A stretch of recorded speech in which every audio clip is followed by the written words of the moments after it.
Morning students.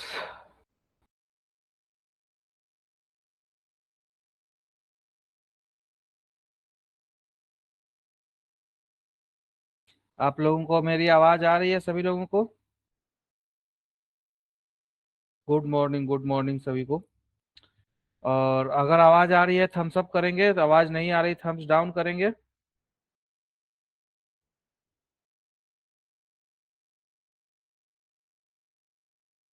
ये आवाज आ रही है। हम लोग बस कुछ ही देर में अपना सेशन स्टार्ट करेंगे, कुछ और लोगों को जुड़ने का टाइम देंगे। उसके बाद हम लोग अपना सेशन स्टार्ट करेंगे।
Good morning students.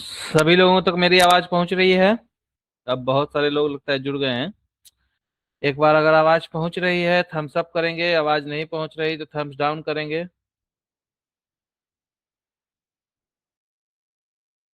अब सब आवाज पहुंच रही है सभी लोगों तक। चलिए, हम लोग आज का सेशन अपना स्टार्ट करते हैं। तो जैसा कि हमने लास्ट के सेशन में देखा था कि साइबर सिक्योरिटी के जो मेजर्स हैं, जो अटैक्स हैं, वो सब चीजें हमने जानी थी लास्ट के सेशन में। और चूंकि हम लोग एक वेबसाइट डेवलपमेंट के फील्ड में हैं तो यह सब जानना हमें जरूरी है कि साइबर सिक्योरिटी के कौन कौन से मतलब खतरे हैं, कौन कौन सा क्या क्या मतलब टाइप्स का साइबर सिक्योरिटी का मतलब इशू आ सकता है। और यह सब चीजें जो है यह सब हमें जानने की नीड थी। तो हम लोगों ने कल बहुत सारा अलग अलग टाइप के साइबर सिक्योरिटी के खतरों के बारे में जाना था। और मैंने आप लोगों को बोला था कि आप लोग जाएंगे इसके बारे में थोड़ा सा रिसर्च करेंगे। साथ में एक टास्क भी दिया था कि वर्डप्रेस जो है वो अपने अपने सिस्टम में इंस्टॉल करके उसके अलग अलग प्लगइन्स को ट्राई करेंगे और स्क्रीनशॉट जो हो वो आप लोग सबमिट करेंगे असाइनमेंट फॉर्म में। तो मैं एक बार चेक कर लेता हूँ कि कितने लोगों ने सबमिट किया है फॉर्म।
चलिए, कुछ रिस्पांस जो लोगों ने सबमिट किया है वो लोग देख लेते हैं एक बार।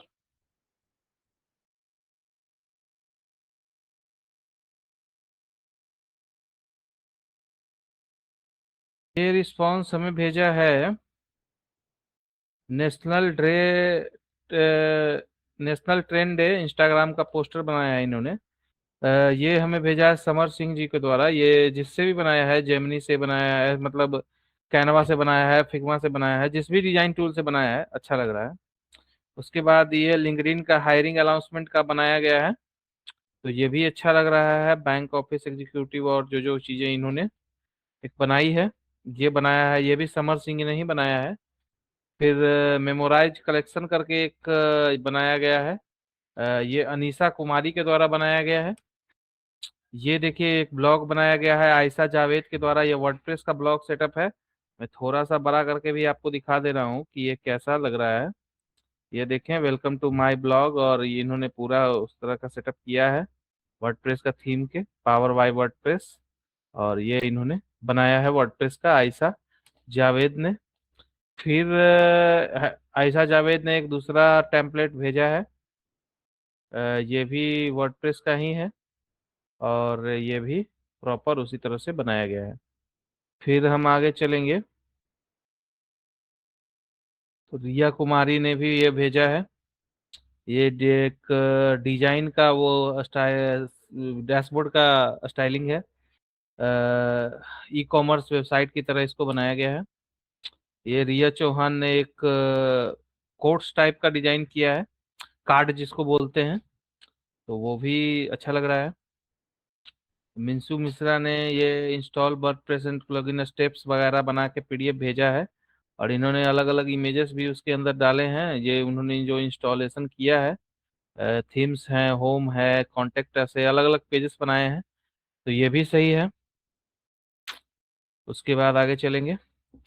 ये हमें भेजा है सोनू शाह ने, इन्होंने भी वर्डप्रेस इंस्टॉल किया है, और इंस्टॉलेशन का वो भेजा है स्क्रीनशॉट। चलिए, लोकल से सब लिंक भेज रहे थे जो कि नहीं चल रहा था, इसलिए स्क्रीनशॉट ही भेजें, वो दिखेगा।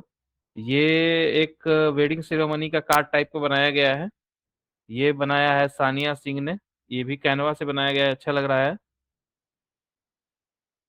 और ये देखिए, ललित नारायण मिथिला यूनिवर्सिटी का एक कार्ड बनाया गया है। ये बनाया है रोशनी प्रवीण ने। ये भी अच्छा है, आप लोग बहुत अच्छे अच्छे डिजाइन बना रहे हैं। ये एडवेंचर का बनाया है किन्होंने, ये बनाया है मोनू कुमार ने। और ये भी एक कुछ बनाया है, हिस्ट्री प्रोजेक्ट प्रेजेंटेशन करके इन्होंने बनाया है रिया कुमारी ने। और welcome to my website WordPress का बनाया है रोशनी प्रवीण ने। ये एक जो है वर्डप्रेस का सेटअप इन्होंने किया है। चलिए, और ये अंकित सिंह ने कुछ HTML का कुछ किया है। चलिए, बहुत सारे लोगों ने अलग अलग रिस्पॉन्स सबमिट किए हैं, और अलग अलग चीज़ें जो है की हैं। और अलग अलग लोगों ने, एक कैनवा का डिजाइन का लिंक भी आया है, ये किन्होंने बनाया है, क्या है इसके अंदर, तो time to travel holiday in Paris करके इन्होंने एक डिजाइन बनाया है। ये बनाया है आपका अंजलि कुमारी ने, ये भी सही है। और ये वीडियो है, तो एक वीडियो बनाया है इन्होंने।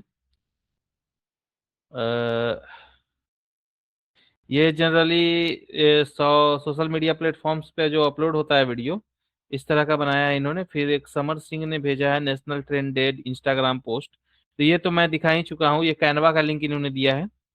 चलिए, अब चलते हैं हम लोग, एक बार देख लेते हैं कि लास्ट क्लास में हम लोगों ने क्या देखा था और क्या क्या चीजें हम लोगों ने साइबर सिक्योरिटी के बारे में जाना था लास्ट के क्लास में, तो हम लोग इसको एक बार देख लेते हैं।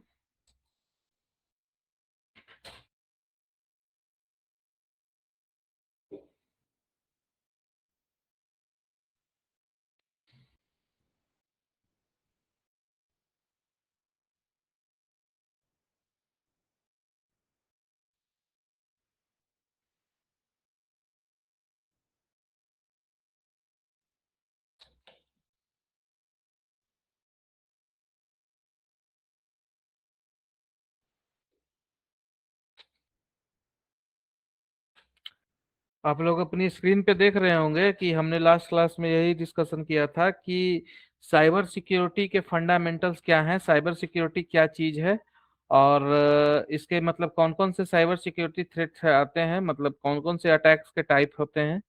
और ये जनरल अटैक है के टाइप थे, हम लोगों ने देखा था कल इसको। और जो भी चीजें जो है, ये सब हमने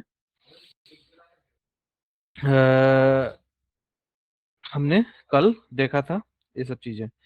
तो हमने कल ये देखा था कि जो है साइबर सिक्योरिटी का क्या है, क्यों इसका मतलब जरूरत है।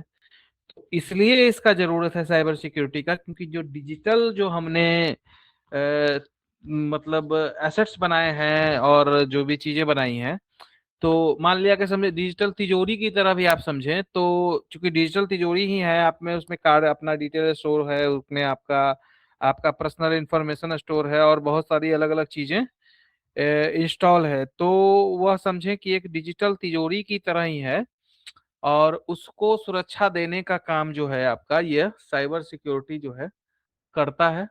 और साइबर सिक्योरिटी का ये उद्देश्य ही यह है कि मतलब डिजिटली जो चीजें हैं उसको सेफ सुरक्षा देना है।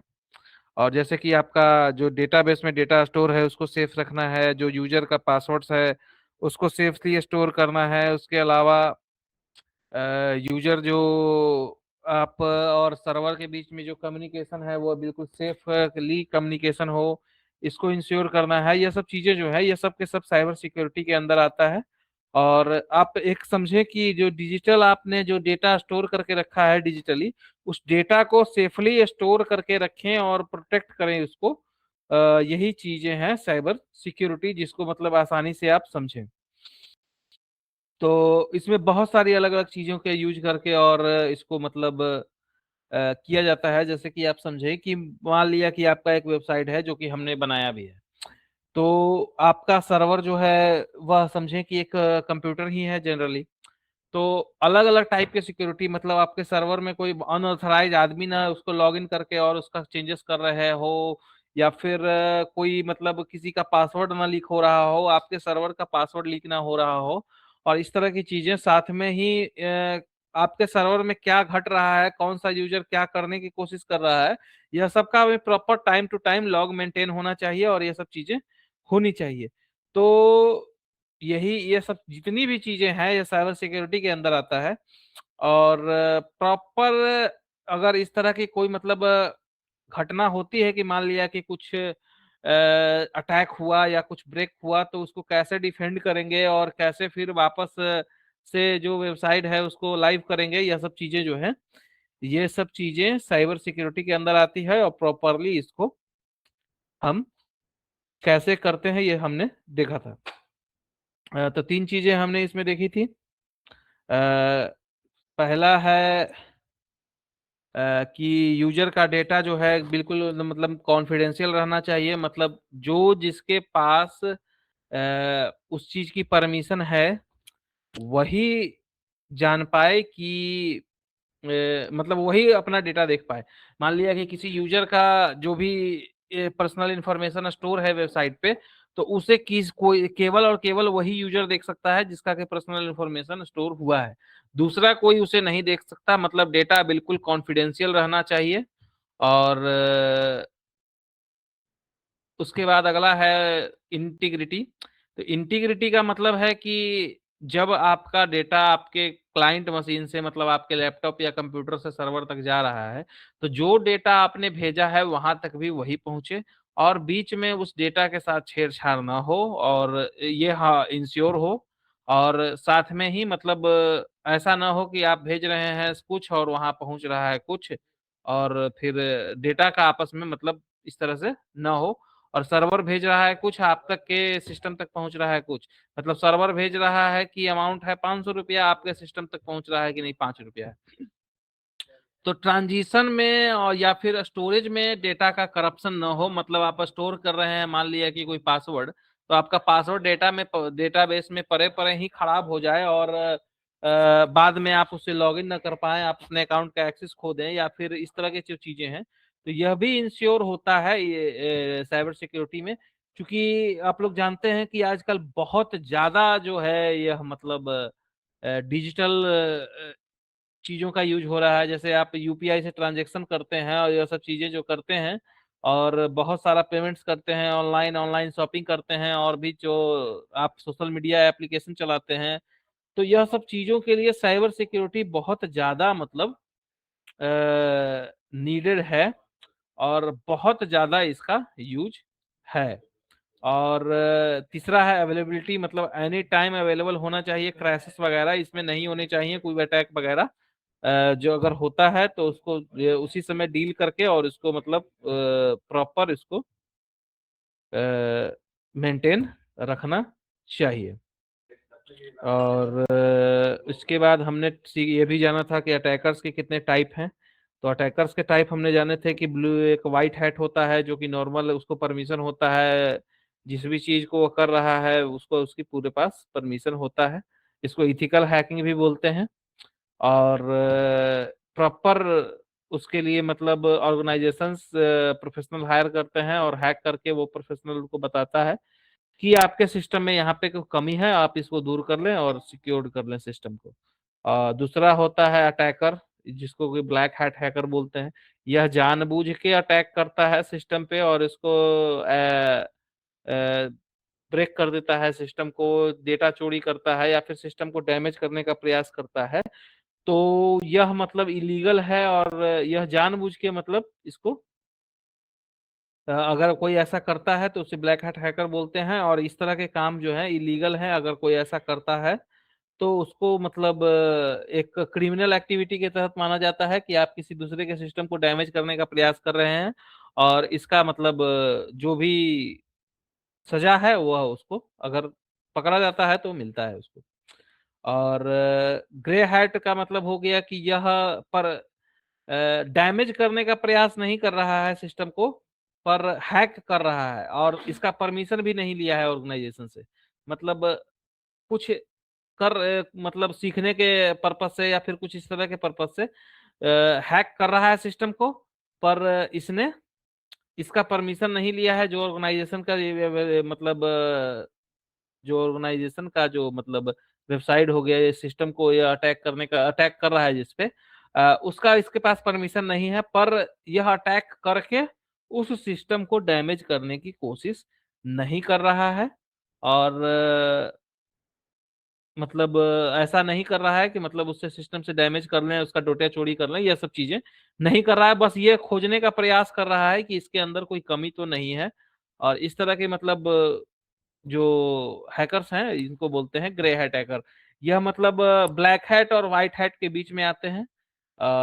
मतलब आप समझे कि सेमी इथिकल आप समझ सकें कि मतलब परमिशन प्रॉपर लेके और हैकिंग यह नहीं किया जा रहा है। और उसके बाद हमने जाना था कि अब जो अटैक होते हैं तो मतलब किस किस तरह से अटैक होता है किसी भी सिस्टम पे, ये भी हमने कल जाना था। तो सबसे पहला जो है कि हमने पहले जाना था मतलब अटैक्स के बारे में तो हमने जाना ही था। उसके पहले यह जाना था कि अटैक जो हैकिंग जो प्रक्रिया है, जो साइबर सिक्योरिटी जो चीजें हैं, इसमें वर्ड्स का क्या मतलब है। और जो वर्ड्स सामने आते हैं, बहुत सारे अलग अलग टाइप के वर्ड्स आते हैं। मालवेयर हो गया, वायरस हो गया, ट्रोजन हो गया, रैंसमवेयर हो गया, बहुत सारा अलग अलग तरह का इस तरह का वर्ड्स आता है। तो हर वर्ड का क्या मतलब है, इसका मतलब क्या यूज है, क्यों वो ऐसे बताया जा रहा है, तो इसके बारे में हमने कल जाना था। सबसे पहला वर्ड था आपका मालवेयर। मालवेयर का मतलब होता है मिलीशियस सॉफ्टवेयर। मिलीशियस सॉफ्टवेयर का मतलब है कि यह सिस्टम को डैमेज करने के लिए, सिस्टम को नुकसान पहुंचाने के लिए, इस तरह की चीजें करने के लिए या एक्सेस लेने के लिए अनऑथराइज तरीके से ये जो सॉफ्टवेयर बनाया जाता है उसको बोलते हैं मिलीशियस सॉफ्टवेयर, मतलब खतरनाक सॉफ्टवेयर। आप एक तरह से समझे तो इस तरह के जो सॉफ्टवेयर बनाए जाते हैं, यह इनका मतलब डिजाइन ही किया जाता है इसको इस तरह से कि इसका काम ही है यह कि इसको मतलब जहां भी इंस्टॉल होगा यह उसको नुकसान ही पहुंचाएगा। या तो नुकसान पहुंचाएगा या फिर जो है आपका नुकसान पहुंचाएगा, या फिर उसको मतलब अनऑथराइज एक्सेस गेन कर लेगा, उस सिस्टम से डेटा चुराने का प्रयास करेगा। तो मतलब इसको सही पर्पज से नहीं बनाया गया। जैसे एक सॉफ्टवेयर है एमएस वर्ड और इस तरह की जो अलग अलग सॉफ्टवेयर्स हैं, तो इनका उद्देश्य है कि कुछ इस तरह काम के लिए बनाया गया है। वर्ड का आपको कुछ डॉक्यूमेंट बनाने के लिए बनाया गया है, एक्सेल का कुछ कैलकुलेशंस करने के लिए बनाया गया है, कुछ इस तरह की चीजें करने के लिए बनाया गया है। तो उसी प्रकार इन जो सॉफ्टवेयर है इनका उद्देश्य ही यह है कि किसी सिस्टम पे जाके उसको पूरा डैमेज करें, या फिर उसका डेटा निकाल के जो उसका ओनर है उसको दे, या फिर उस सिस्टम पे एक एक्सेस गेन कर ले और उसको मतलब हो सके लॉक कर दे, या फिर कुछ इस तरह की चीजें करे, मतलब डैमेज करने का प्रॉपर प्रयास करे। तो यह भी हमने कल जाना था। इसके तीन तरह के होते हैं इसमें। पहला होता है वायरस। ये मतलब जो आपका है कि एक फाइल होता है, सॉफ्टवेयर होता है, मतलब यह क्या करता है कि आपके सिस्टम के कुछ मतलब फाइलों को डैमेज करने का प्रयास करता है, और कुछ ऐसे एप्लीकेशंस को भी डैमेज कर देता है जिनका कि मतलब उस सॉफ्टवेयर से कोई लेना देना नहीं है। तो यह मतलब इसके अंदर, यह वायरस के अंदर इस तरह का कोई कोडिंग, कोई भी प्रोग्रामिंग भाषा में इस तरह का कोई कोड लिखा होता है जो कि आपके सिस्टम को डैमेज करता है, इसी को बोलते हैं वायरस। यह मिलीशियस सॉफ्टवेयर जो है अपने अंदर इसको लेके ही आता है। ये जो कोडिंग वाले अलग अलग टाइप के फाइलें हैं वायरस वाले, इसको लेके ही आता है, और जैसे ही आपके कंप्यूटर के अंदर मिलीशियस सॉफ्टवेयर इंस्टॉल होता है तो ये वायरस वाले जो फाइलें वो सॉफ्टवेयर लेके आया है वह काम करना शुरू करता है, आपके सिस्टम को डैमेज करना मतलब शुरू कर देता है। उसके बाद ट्रोजन है कि आपका, ट्रोजन का मतलब है कि जब आप कोई सॉफ्टवेयर इंस्टॉल करते हैं तो क्या होता है कि कुछ उसके साथ भी 20-25 उसके हेल्पफुल सॉफ्टवेयर इस तरह के आपके मतलब सिस्टम में इंस्टॉल हो जाते हैं। जैसे आपने कोई ब्राउजर इंस्टॉल किया तो उसके साथ और भी 10 अलग अलग सॉफ्टवेयर उसमें आ गया। तो यह जो चीज है इसको बोलते हैं ट्रोजन। और यह मतलब उस सॉफ्टवेयर का ऐसा मतलब बनाया बताया जाता है कि इस सॉफ्टवेयर का जो है यह हेल्पफुल सॉफ्टवेयर है। तो इसमें कई बार क्या होता है कि इस तरह का मालवेयर वाला सॉफ्टवेयर जो है चला आता है और आपके सिस्टम को डैमेज करता है। तीसरा जो है यह है रैंसमवेयर। रैंसमवेयर जो शब्द का मतलब है कि आपके कंप्यूटर का जो है एक्सेस लेके और उसकी फाइलों को जो है इनक्रिप्ट करके और पूरा उसको इस तरह से कर दिया जाता है कि मतलब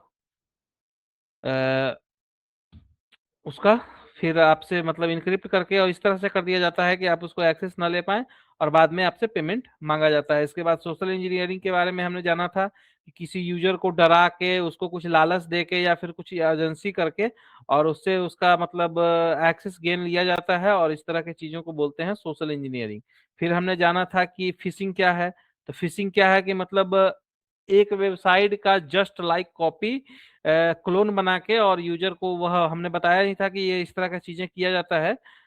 फ्लिपकार्ट जैसे वेबसाइट या फिर कोई बैंक के वेबसाइट को इस तरह का एकदम बिल्कुल सेम टू सेम क्लोन बना के और यूजर को भेजा जाता है, और यूजर समझता नहीं है कि मतलब ये ओरिजिनल वेबसाइट है या फिर मतलब फेक कॉपी है, और फिर उसका मतलब यूजर भ्रमित होके मतलब इस तरह की चीजें होती है। आप यहाँ पे लिंक देख भी पा रहे होंगे कि एक लिंक है अमेजन सिक्योर .in, जो कि एक डेंजरस लिंक है। और एक लिंक यहाँ पे है आपका अमेजन.इन, जो कि सही लिंक है। तो अमेजन सिक्योर .इन और अमेजन.इन यह मतलब दो अलग अलग लिंक्स हैं। और अमेजन.इन जो सही वाला है और अमेजन सिक्योर .इन जो है गलत वाला है। अमेजन भी नहीं है, अमेजॉन सिक्योर है। तो यूजर ज्यादा उसमें ध्यान नहीं देता, उसको देखता है कि ए में आगे लिखा हुआ है मतलब अमेजन का ही साइड है, और वह मतलब बहुत ज्यादा वर्ड्स पे ध्यान नहीं देता है, और कंफ्यूज होके मतलब अपना जानकारी दे देता है, और उसका फिर सारा डेटा लीक कर जाता है, और इस तरह की चीजें होती है। इसके अलावा फिर है, आपने हमने जाना था कि पासवर्ड का क्या कॉन्सेप्ट है। तो पासवर्ड का मतलब है कि अगर आप मतलब यूजर मतलब ऐसा पासवर्ड चूज कर रहा है जो कि उसको आसानी से याद रहे, न कि ऐसा पासवर्ड जो कि सिक्योर है। तो फिर क्या होता है कि कोई भी उसको आसानी से गेस करके और फिर आपके जो सिस्टम का एक्सेस है या फिर आपके जो अकाउंट का एक्सेस है वो कोई भी आसानी से ले लेता है। तो यह मतलब समझें कि बहुत ही ज्यादा खतरनाक चीज है यह। जो बोलते हैं कि पासवर्ड जो है ये सिक्योरिटी के तौर पे नहीं है, याद रखने के तौर पे रखें। जैसे कुछ पासवर्ड के एग्जांपल आपको स्क्रीन पे दिख भी रहे हैं, कल मैंने बताया भी था। अपना नाम रख लिया, 1 2 3 4 5 6 7 8 रख लिया, डेट ऑफ बर्थ रख लिया, फोन नंबर रख लिया, ईमेल आईडी। ईमेल आईडी तो नहीं ही होता है किसी का पासवर्ड। तो यह सब चीजें जो रख ली, तो यह सब मतलब आसानी से गेस करके और इसको किया जा सकता है। और फिर हमने जाना था कि फास्ट फ्रेज का एक कॉन्सेप्ट आया है। मतलब कुछ अनरैंडम वर्ड्स आपस में जो कनेक्टेड नहीं है उसको जेल के और फिर एक इस तरह का पासवर्ड बनाया जाता है जिसको कि कंप्यूटर को भी मतलब गेस नहीं कर पाता है, और फिर वह इम्पॉसिबल टू मतलब ब्रेक है। इस तरह की चीजें हमने जानी थी। टू फैक्टर ऑथेंटिकेशन के बारे में हमने जाना था कि टू फैक्टर ऑथेंटिकेशन क्या है और इस क्यों जरूरी है। टू फैक्टर ऑथेंटिकेशन के बारे में हमने यह जाना था कि टू फैक्टर ऑथेंटिकेशन क्या है, कि जब भी आप अपने किसी भी वेबसाइट में लॉगिन करते हैं, इस तरह की चीजें करते हैं, आपके पास एक ओटीपी आता है और उसको आप वेरीफाई करके तब आप उसको लॉगिन करते हैं। इससे आपको यह मतलब इंश्योर होता है कि जिसके पास परमिशन है वही उसको कर रहा है। फिर इंक्रिप्शन डिक्रिप्शन के बारे में जाना था हमने कि इंक्रिप्शन क्या है, कि इंक्रिप्शन क्या करता है कि प्लेन टेक्स्ट को एक साइफर टेक्स्ट में बदल देता है। साइफर टेक्स्ट मतलब न समझे जाने वाला टेक्स्ट। आप स्क्रीन पे देख भी पा रहे हैं कि सीक्रेट मैसेज को ये इस तरह से टेक्स्ट में बदल दिया है, बहुत सारे नंबर, स्पेशल कैरेक्टर और टेक्स्ट का यूज करके, जिसको कि कोई भी आसानी से समझ ना पाए। तो यह साइफर टेक्स्ट में उसको बदल देता है और इस तरह की जो चीजें हैं यह होता है। और दो तरह का हमने इंक्रिप्शन के बारे में जाना था, सिमेट्रिक और असिमेट्रिक। तो सिमेट्रिक इंक्रिप्शन का क्या मतलब था कि यूजर जो सेम की का यूज करके डेटा को लॉक और अनलॉक दोनों करता है, और असिमेट्रिक में की है कि पब्लिक की से लॉक होता है, प्राइवेट की से अनलॉक होता है। ये जो है असिमेट्रिक वाला हमने जाना था कि व्हाट्सएप यूज करता है, इसको बोलते हैं इंड टू इंड इंक्रिप्शन। जो व्हाट्सएप का फीचर है वह यही टेक्नोलॉजी यूज करता है, असिमेट्रिक इंक्रिप्शन। फिर हमने जाना था हैशिंग। हैशिंग क्या है कि यह इंक्रिप्शन नहीं है, मतलब इसके अंदर कोई भी इंक्रिप्शन के लिए की नहीं होती है। यह एक एल्गोरिदम द्वारा आपके जो डेटा है उसको कुछ इस तरह से कर दिया जाता है कि वह मतलब एक बड़े से टेक्स्ट में कन्वर्ट हो जाता है, आसानी से रीड नहीं हो पाता। और जब आपको मैच करवाना होता है, मान लिया कि उस टेक्स्ट से कि यह टेक्स्ट है कि नहीं, तो सेम फिर हैश जनरेट किया जाता है और हैश को हैश से मिलाया के, और तब पता चलता है कि यह मतलब वही है या फिर नहीं। इसके बारे में भी हमने जाना था, यह पासवर्ड में यूज होता है। और हमेशा हमने आपको बताया था कि कभी भी गलत वेबसाइट पे ना जाएं। जैसे यहाँ पे देख रहे हैं कि स्पेलिंग एरर हो, google.com के जगह जी में डबल जीरो हो, या फिर bank security bank dot security हो बैंक.com की जगह, मतलब इस तरह के अलग अलग वेबसाइट्स के मतलब अलग अलग वर्जन्स हो। और यह सब जो चीजें हैं यह सब जो चीजें हैं यह सब आपको जब भी किसी वेबसाइट पे जाते हैं तो यह सब चीजें चेक करनी नहीं चाहिए कि मतलब वेबसाइट ओरिजिनल है या फिर उसका फेक कॉपी चल रहा है या फिर फेक वेबसाइट पे हम जा रहे हैं। कोई भी डेटा वगैरह डालने से पहले ऐसे ही किसी भी वेबसाइट में अपना पर्सनल डिटेल्स शेयर न करें कभी भी। और यह सब चीजें हमने कल जाना था। पासवर्ड के बारे में भी जाना था कि क्या क्या होता है, क्योंकि हम लोग सिस्टम भी डेवलप करते हैं वेबसाइट वाले में। जैसे वर्डप्रेस का ही हो गया, तो वर्डप्रेस में जब आप लॉगिन करें तो इस तरह के सिक्योर्ड पासवर्ड बनाएं, या फिर कोई भी यूजर का इंफॉर्मेशन जब स्टोर करें अपने वेबसाइट में तो इस तरह का पासवर्ड आप बनाएं और इस तरह की चीजें करें। और पासवर्ड ऐसा बनाएं कि मतलब उसको अ, जो है क्रैक करना लगभग लगभग इम्पॉसिबल हो जाता है। इस तरह की चीजें होती है, हमने जाना था कल इसके बारे में। और बहुत सारे लोगों ने इस तरह की चीजें जानी थी कल। और फिर हम लोगों ने यह भी देखा था कि पासवर्ड्स वगैरह को एकदम बिल्कुल प्रॉपर सिक्योर रखना है और इस तरह की चीजें हमेशा ध्यान में रखनी है। और फिर हम चलते हैं आज फिर कुछ और साइबर सिक्योरिटी की चीजें देख लेते हैं। चलते हैं और आज के फिर से साइबर सिक्योरिटी की कुछ चीजें जो है और भी आज देख लेते हैं।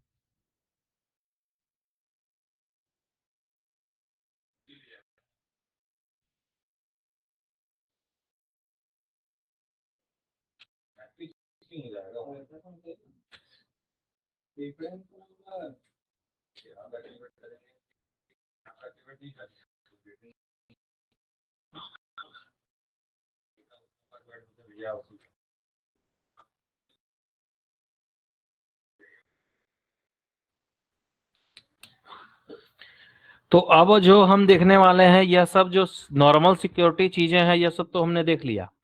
अब यह जो आएगा यह है वेब सिक्योरिटी। वेब सिक्योरिटी मतलब जो उसका डेवलपर है जो इसे सब मैनेज करेगा, यह इसके ध्यान रखना चाहिए डेवलपर्स को कि मतलब यह सब चीजें जो हैं यह सब भी वेबसाइट में जो है बनाते समय ध्यान रखें। और यह सब जो नॉर्मल अटैकर्स इस तरह के अटैक वेबसाइट पे करते हैं, और अपने वेबसाइट को हमेशा इस सब चीजों से सुरक्षित रखना है। तो चलिए अब देखते हैं वेब सिक्योरिटी के बारे में। तो वेब सिक्योरिटी के बारे में अब हम देखेंगे। तो सबसे पहला जो है कि यह जो है एक ऑर्गेनाइजेशन का आपके ऊपर टॉप पे नाम दिख रहा है। तो यह है open web application security project, OWASP। OWASP क्या है कि एक ऑर्गेनाइजेशन है जो कि रैंक करता है कि कौन सा सबसे ज्यादा रैंक करता है, और यह बताता है कि आपका यह मतलब चीजें हैं। और यह सब चीजों को अपने वेबसाइट को सिक्योर रखें। और टॉप जो इनके जो टॉप सबसे ज्यादा टॉप पे जो सिक्योरिटी मेजर्स जो आ रहे हैं यह है broken access control, cryptographic failure, injection और इनसिक्योर डिजाइन। तो यह सब चीजें हम आगे जानेंगे कि क्या है। तो सबसे पहला जो अटैक से आपको सुरक्षित रखना है अपने वेबसाइट्स को, यह है SQL injection attack. SQL injection attack का क्या मतलब है कि आपके बिना पहुंच के आपके डेटाबेस तक पहुंच बना लेना, और डेटाबेस तक पहुंच बना के डेटा चोरी करना, या फिर उसको बाईपास करके लॉगिन कर लेना, या फिर कुछ उसको डेटाबेस को डैमेज करना, या फिर इस तरह की जो चीजें हैं इसको बोलते हैं एसक्यूएल इंजेक्शन अटैक। तो एसक्यूएल इंजेक्शन अटैक के लिए पीएचपी में बहुत सारे अलग अलग फंक्शन आते हैं, उन फंक्शन का यूज करना चाहिए। और बहुत ज्यादा पुराना वर्जन का पीएचपी यूज नहीं करना चाहिए। एसक्यूएल इंजेक्शन अटैक का मतलब ही यह है कि ये कोई अटैकर क्या करता है कि मान लिया कि आपने एक वेबसाइट बनाया और उसमें डेटाबेस से आपने कनेक्शन किया, कोई एसक्यूएल डेटाबेस है। तो एसक्यूएल डेटाबेस जो है क्वेरी के सिस्टम पे काम करता है। तो जो भी आप क्वेरी उसमें लिखते हैं उसके मदद से वह डेटा आपको ला के देता है आपके वेबसाइट तक। और जो भी चीजें हैं यूजर बनाना, यूजर का रोल बनाना, यह सब चीजें जो है एसक्यूएल में सब के सब जो है एक क्वेरी के तरह काम करती है। क्वेरी का मतलब है कि एक लैंग्वेज होता है, जैसे प्रोग्रामिंग लैंग्वेज आपने पढ़ा, पीएचपी पढ़ा, जावास्क्रिप्ट पढ़ा, उस तरह एसक्यूएल डेटाबेस से इंटरेक्ट करने के लिए जो है एक भाषा है जिसको बोलते हैं स्ट्रक्चर्ड क्वेरी लैंग्वेज। तो इस स्ट्रक्चर्ड क्वेरी लैंग्वेज से जो भी उसको डेटाबेस को इंस्ट्रक्शन दिया जाता है कि इस तरह का डेटा हमें खोज के लाएं और इस तरह की जो चीजें हैं, तो ये जब ये जो इंस्ट्रक्शन दिया जाता है इंस्ट्रक्शंस को बोलते हैं क्वेरी।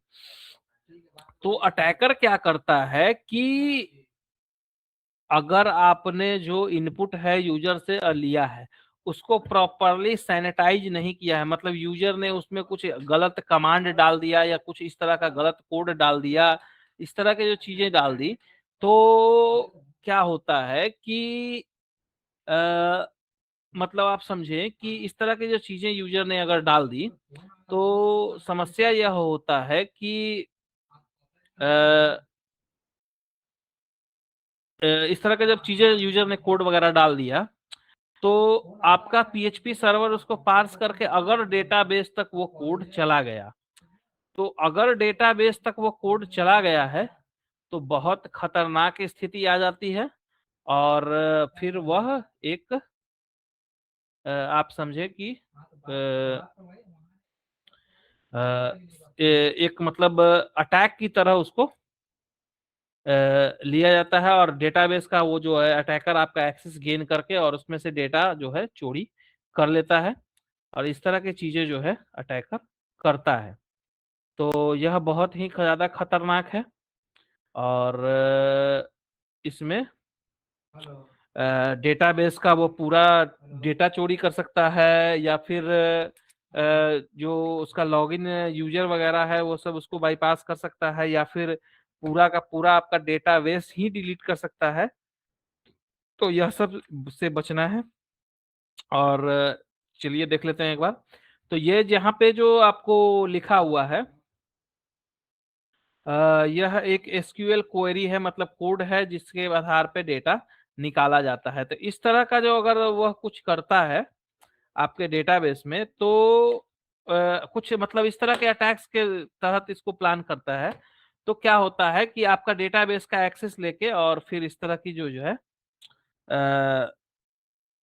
कमांड जो है उसमें डाल देता है, इस तरह का अटैक करने की प्रयास करता है, और पूरा वेबसाइट का उस डेटा लीक करके और पूरा इस तरह का चीज करता है।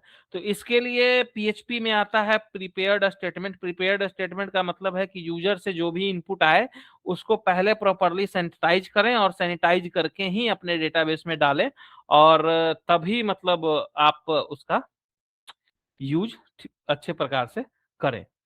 तो यह बहुत ही मतलब आप समझें कि कितना लेवल खतरनाक है इस अटैक का, कि आप कल्पना करें कि यह मतलब किस लेवल तक का अटैक है। कि आप कल्पना करें कि मान लिया कि आपका एक अकाउंट है किसी बैंक में, मान लिया एचडीएफसी बैंक में, और एचडीएफसी बैंक ने आपको दिया है उसका नेट बैंकिंग का जो फीचर दिया है।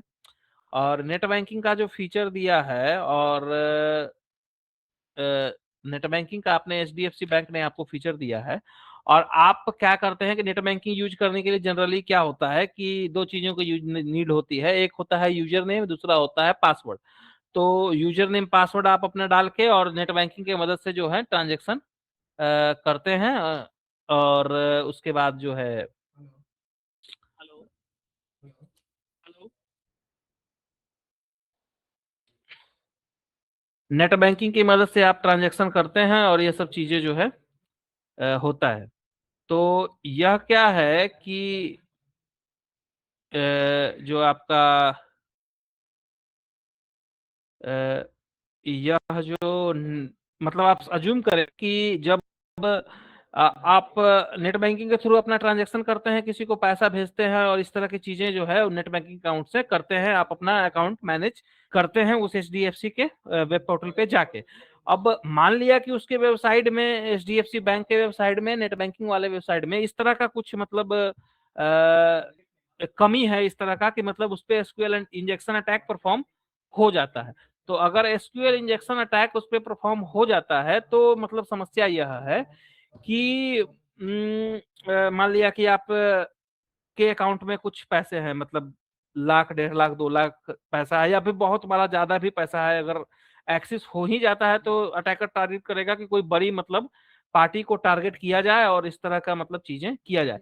तो जब एक्सेस उसका गेन कर लेगा तो क्या होगा कि मान लिया कि एसक्यूएल इंजेक्शन अटैक से वो बिना पासवर्ड के आपके अकाउंट का एक्सेस गेन कर लिए। समझे कि वो कितनी खतरनाक स्थिति है कि एचडीएफसी के पास बहुत ज्यादा ग्राहक हैं, और सबका वो बिना पासवर्ड के एक्सेस गेन करके, और वह क्या करेगा कि सारा पैसा निकाल लेगा, या फिर कुछ इस तरह की चीजें वह करेगा। तो यह बहुत ज्यादा मतलब आप समझें कि खतरनाक स्थिति है। एसक्यूएल इंजेक्शन अटैक मतलब यह जो चीजें है, यह मतलब दुनिया में आप समझें कि सबसे ज्यादा डैमेज पहुंचाने वाला अटैक में से एक है एसक्यूएल इंजेक्शन अटैक। यह डायरेक्ट आपके साइड का एक्सेस गेन करके या तो पूरा डेटा डिलीट कर देता है, या फिर पूरा मतलब डेटा चुरा सकता है, या फिर अगर आपके वेबसाइट में कुछ इस तरह की चीजें हैं जैसे कि ट्रांजेक्शन वाला मैंने आपको बताया, तो वह यूजर को नुकसान भी पहुंचा सकता है जो कि आपका वेबसाइट का यूजर है, और इस तरह की चीजें हो। आप यह भी अज्यूम कर सकते हैं कि मान लिया कि आप फेसबुक के ही वेबसाइट पे हैं, फेसबुक पे अगर एसक्यूएल इंजेक्शन अटैक हो जाए, और आप बिना आपके परमिशन के वह डायरेक्ट कोई भी व्यक्ति आपके फेसबुक अकाउंट में लॉगिन करे, और उस तरह का अटैकर जो है लॉगिन करे और आपका अकाउंट ही डिलीट कर दे, आपका अकाउंट का पासवर्ड चेंज कर दे, या फिर इस तरह की जो चीजें करे, तो कितना खतरनाक स्थिति यह है। तो यह मतलब आप समझें कि बहुत ज्यादा मतलब खतरनाक जो अटैक्स हैं इसके अंदर आता है, और मतलब बहुत ज्यादा डैमेज करता है वेबसाइट को। अगर इसके प्रॉपर मतलब इसका आप समझें कि समाधान करके अब वेबसाइट नहीं बनाया गया है, और प्रॉपर सिक्योरिटी में जो प्रोटोकॉल्स इंप्लीमेंट अगर नहीं किए गए हैं, तो यह मतलब बहुत ज्यादा खतरनाक होता है एसक्यूएल इंजेक्शन अटैक। और इसको बचने के लिए जो भी डेटाबेस, माई एसक्यूएल डेटाबेस आप यूज करें जिस भी प्रोग्रामिंग लैंग्वेज में, तो उसमें प्रिपेयर्ड स्टेटमेंट का सपोर्ट होता है। प्रिपेयर्ड स्टेटमेंट का क्या मतलब है कि क्वेरी जब बनता है तो आपका जो है यूजर इनपुट प्रॉपरली सैनिटाइज होके और तब वो आपके डेटाबेस में जाता है और तब उसका यूज डेटाबेस करता है। और डेटाबेस में इस तरह की मतलब कोई भी क्वेरी जो है सप्लाई नहीं कर सकता है। मान लिया कि अगर क्वेरी ही भेज दिया, इनपुट के जगह अपना नाम भेजने के जगह इनपुट में क्वेरी ही भेज रहा है, तो यह बहुत ही खतरनाक स्थिति में से एक है। और आप समझे कि इसको सिक्योर्ड करना कितना ज्यादा जरूरी है। उसके बाद है, इसको बोलते हैं क्रॉस साइड स्क्रिप्टिंग अटैक। आज के समय में सबसे ज्यादा होने वाला अटैक यही है, cross side scripting attack, XSS। XSS का मतलब यह है कि आप समझें कि आपने सीखा ही है कि HTML होता है, जावास्क्रिप्ट होता है, CSS होता है, और यह सब चीजें अलग अलग टेक्नोलॉजी मिलके जो है वेबसाइट चलता है और इस तरह की जो चीजें हैं।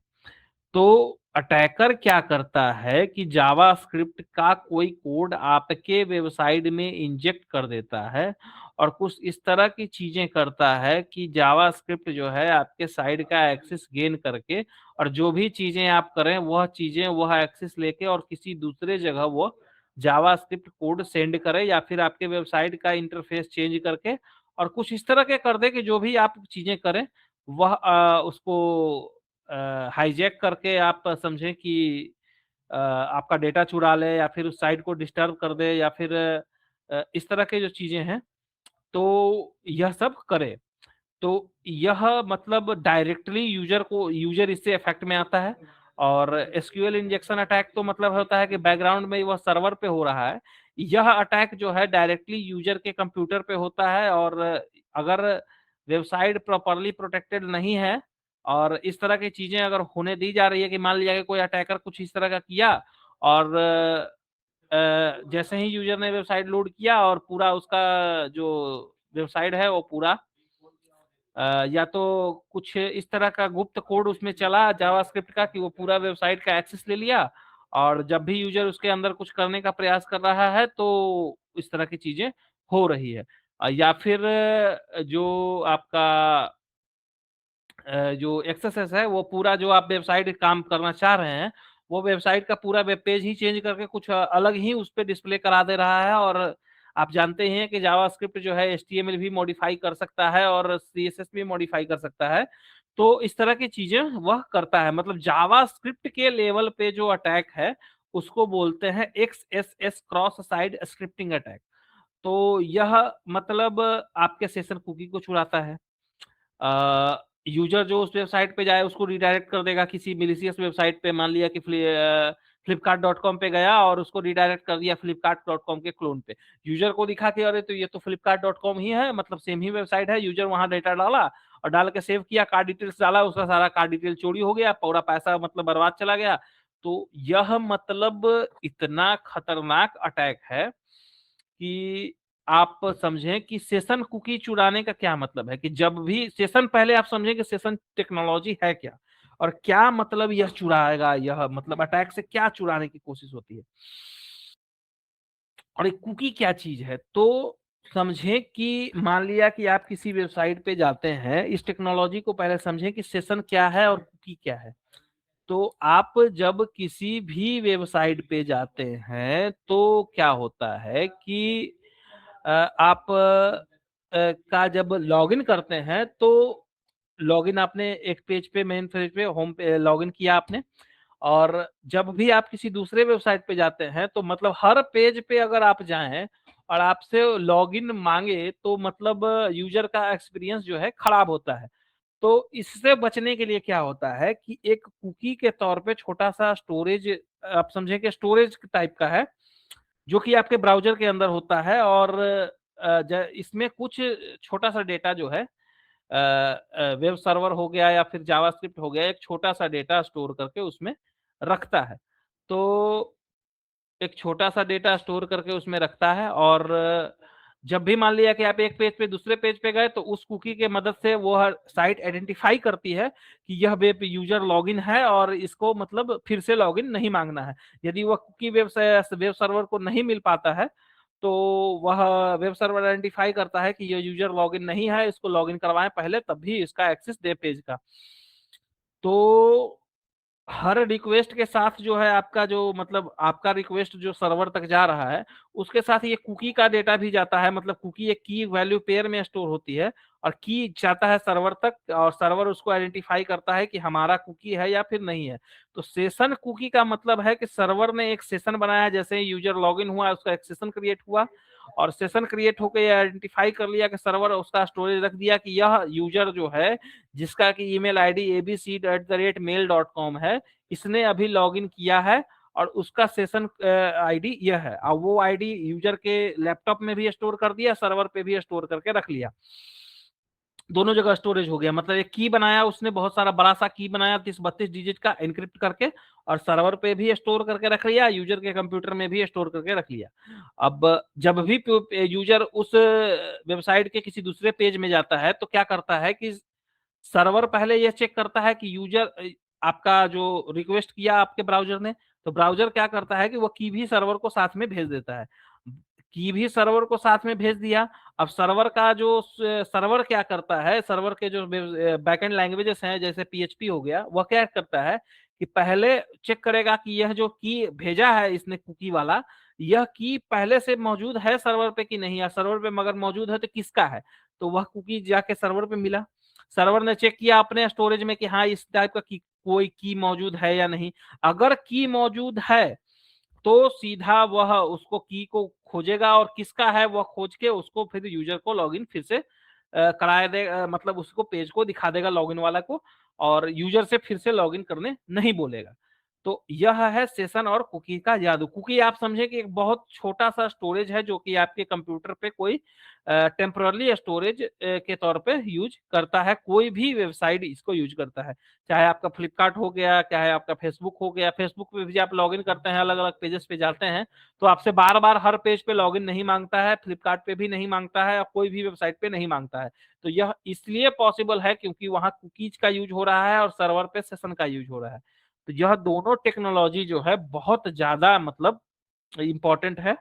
और एक्सएसएस क्या करता है कि इस तरह के जावास्क्रिप्ट, चूंकि कुकी जो है आपके कंप्यूटर पे ही स्टोर है, तो वो क्या करता है कि कुकी को चुराने की कोशिश करता है, और चुराने की कोशिश करके और चुरा लेता है कुकी को, और सेम उसी तरह का जो आपका रियल जो आपका ब्राउज़र रिक्वेस्ट भेजता है वेब सर्वर को और लॉगिन करता है, उसी तरह का सेम कुकी फिर से भेजता है सर्वर को, और किसी दूसरे ब्राउज़र पे, किसी दूसरे कंप्यूटर पे आपका जो है लॉगिन वह कर लेता है। तो यह मतलब बहुत ही खतरनाक अटैक की श्रेणी में आता है। मतलब यूज़र अगर ना उसका पासवर्ड चोरी हुआ हो, ना साइड में एसक्यूएल इंजेक्शन अटैक हुआ हो, और कुछ भी नहीं हुआ, यूज़र के सिस्टम का ही एक्सेस लेके और फिर यूज़र का मतलब डेटा इधर-उधर उधर करे, या फिर यूज़र को किसी मैलिशियस वेबसाइट पे रिडायरेक्ट करा दे, या और इस तरह की जो चीज़ें हैं, इसको बोलते हैं cross side scripting XSS attack. Cross side scripting attack. यह जो मतलब आप समझें कि जो है यूजर के क्या करता है कभी कभी कि इनपुट में भी इस तरह के कोड डाल देता है, और जैसे ही यूजर वह मतलब आपके साइट के वेबसाइट के जो आपका फॉर्म वगैरह है, वहां पे इस तरह का कोड इंजेक्ट करके और इस तरह का एक्सेस गेन करने की कोशिश करता है। और जानते ही हैं कि क्या होता है यह सब चीजें। तो इससे बचने का सबसे बढ़िया तरीका क्या है एक्सेस से बचने का, कि आपका जब भी वेबसाइट एचटीएमएल डिस्प्ले कराए, तो प्रॉपर उसको सैनिटाइज कर ले और टेक्स्ट के फॉर्मेट में ही डिस्प्ले कराए। मतलब हमने पढ़ा था जावास्क्रिप्ट में कि दो तरह का अलग अलग चीजें होता है, इनर एचटीएमएल और इनर टेक्स्ट। तो इनर एचटीएमएल क्या टेक्नोलॉजी है कि इनर एचटीएमएल पूरा का पूरा एचटीएमएल ही रेंडर कर देता है। मान लिया कि उसमें कुछ मेलिशियस कोड है, कुछ इस तरह की चीजें हैं, कोई स्क्रिप्ट टैग है या फिर कुछ इस तरह का है, तो उसको जो है रेंडर ना करे। और उसको अगर टेक्स्ट के फॉर्मेट में रेंडर कराता है तो टेक्स्ट चूंकि नॉर्मल सा टेक्स्ट है, उसमें एचटीएमएल पार्स होगा ही नहीं, तो वह नॉर्मल टेक्स्ट के रूप में पार्स होगा और ये इस तरह के अटैक से यूजर बच जाएगा। और लेस देन हो गया, ग्रेटर देन हो गया, कोड्स हो गए, इस तरह के जो भी कोड वाले भाषा हैं जो कि एचटीएमएल में यूज होता है, इसको प्रॉपरली सैनिटाइज करके ही यूज किया जाए और प्रॉपर इसको टेक्स्ट के फॉर्मेट में कन्वर्ट करके यूज किया जाए। और यह जो अटैक है यह हमने जाना कि बहुत सा ही ज्यादा खतरनाक अटैक है, एक्सएसएस। अब आप जाने कि वेब एप्लीकेशन फायरवॉल क्या टेक्नोलॉजी है। तो फायरवॉल कहने का अर्थ यह है, आपके कंप्यूटर में भी एक इंस्टॉल होता है फायरवॉल, या आपके विंडोज कंप्यूटर में भी होता है। और जब जिनके पास भी होगा कंप्यूटर, तो वह फायरवॉल के बारे में जानते होंगे। अगर नहीं जानते होंगे तो आप एक बार जाके अपने कंट्रोल पैनल में सर्च कीजिएगा, आपको एक शब्द दिखेगा फायरवॉल। तो फायरवॉल क्या टेक्नोलॉजी है कि सबसे पहले आप यह जानें कि जैसे कि एक कंप्यूटर में जो है बहुत सारे अलग अलग पोर्ट्स होते हैं, बहुत सारा अलग अलग पोर्ट होता है किसी भी कंप्यूटर में। यूएसबी का पोर्ट हो गया, हेडफोन जैक का हो गया, इथरनेट वायर का हो गया, और और भी अलग अलग एसडी कार्ड के हो गए, और इस तरह का अलग अलग पोर्ट होता है बहुत ज्यादा। सबसे ज्यादा यूएसबी का पोर्ट ही होता है। तो और यह तो फिजिकल पोर्ट होता है, मतलब इस पोर्ट की मदद से फिजिकली आपके कंप्यूटर से कनेक्ट किया जा सकता है। इसके अलावा मोर देन 60,000 पोर्ट्स होते हैं जो कि इंटरनेट पे अवेलेबल होता है। आपके कंप्यूटर के आईपी एड्रेस पे मोर देन 60,000 पोर्ट अवेलेबल होते हैं। जैसे ही आपका कंप्यूटर कनेक्ट होता है किसी भी इंटरनेट से, चाहे वो वाईफाई से हो या फिर इथरनेट से हो, तो मोर देन 60,000 पोर्ट्स आपके कंप्यूटर तक कनेक्ट करने के लिए इनेबल हो जाते हैं। तो मोर देन 60,000 पोर्ट ऐसे ही इनेबल हो जाएगा किसी भी कंप्यूटर में, तो मतलब आप समझेंगे कोई ना कोई पोर्ट से अटैक करके आपका कंप्यूटर का एक्सेस गेन करके और कुछ इस तरह का चीजें होगा। तो यह मतलब समझे कि कितना ज्यादा खतरनाक स्थिति है, बहुत ज्यादा खतरनाक स्थिति है। ये आपके कंप्यूटर का मतलब कंप्यूटर है कि मतलब क्या है कि मतलब कोई भी उस कंप्यूटर तक पहुंच बना के इंटरनेट की मदद से और उसका एक्सेस गेन करके और कुछ भी डेटा चोरी कर ले रहा है और कुछ भी इस तरह का चीजें हो रहा है। तो यह मतलब समझे कि बहुत ज्यादा ही खतरनाक स्थिति है। तो जो आपका है ये जो तो इसको बचाने के लिए जो एक टेक्नोलॉजी बनाया गया है, टेक्नोलॉजी इसको बोलते हैं web application firewall, application firewall. पहले पर समझे आप फायरवॉल, वेब एप्लीकेशन फायरवॉल को बाद में समझेंगे, पहले आप नॉर्मली समझे कि फायरवॉल क्या है। तो इसको बचाने के लिए जो टेक्नोलॉजी बनाया गया है इसको बोलते हैं फायरवॉल।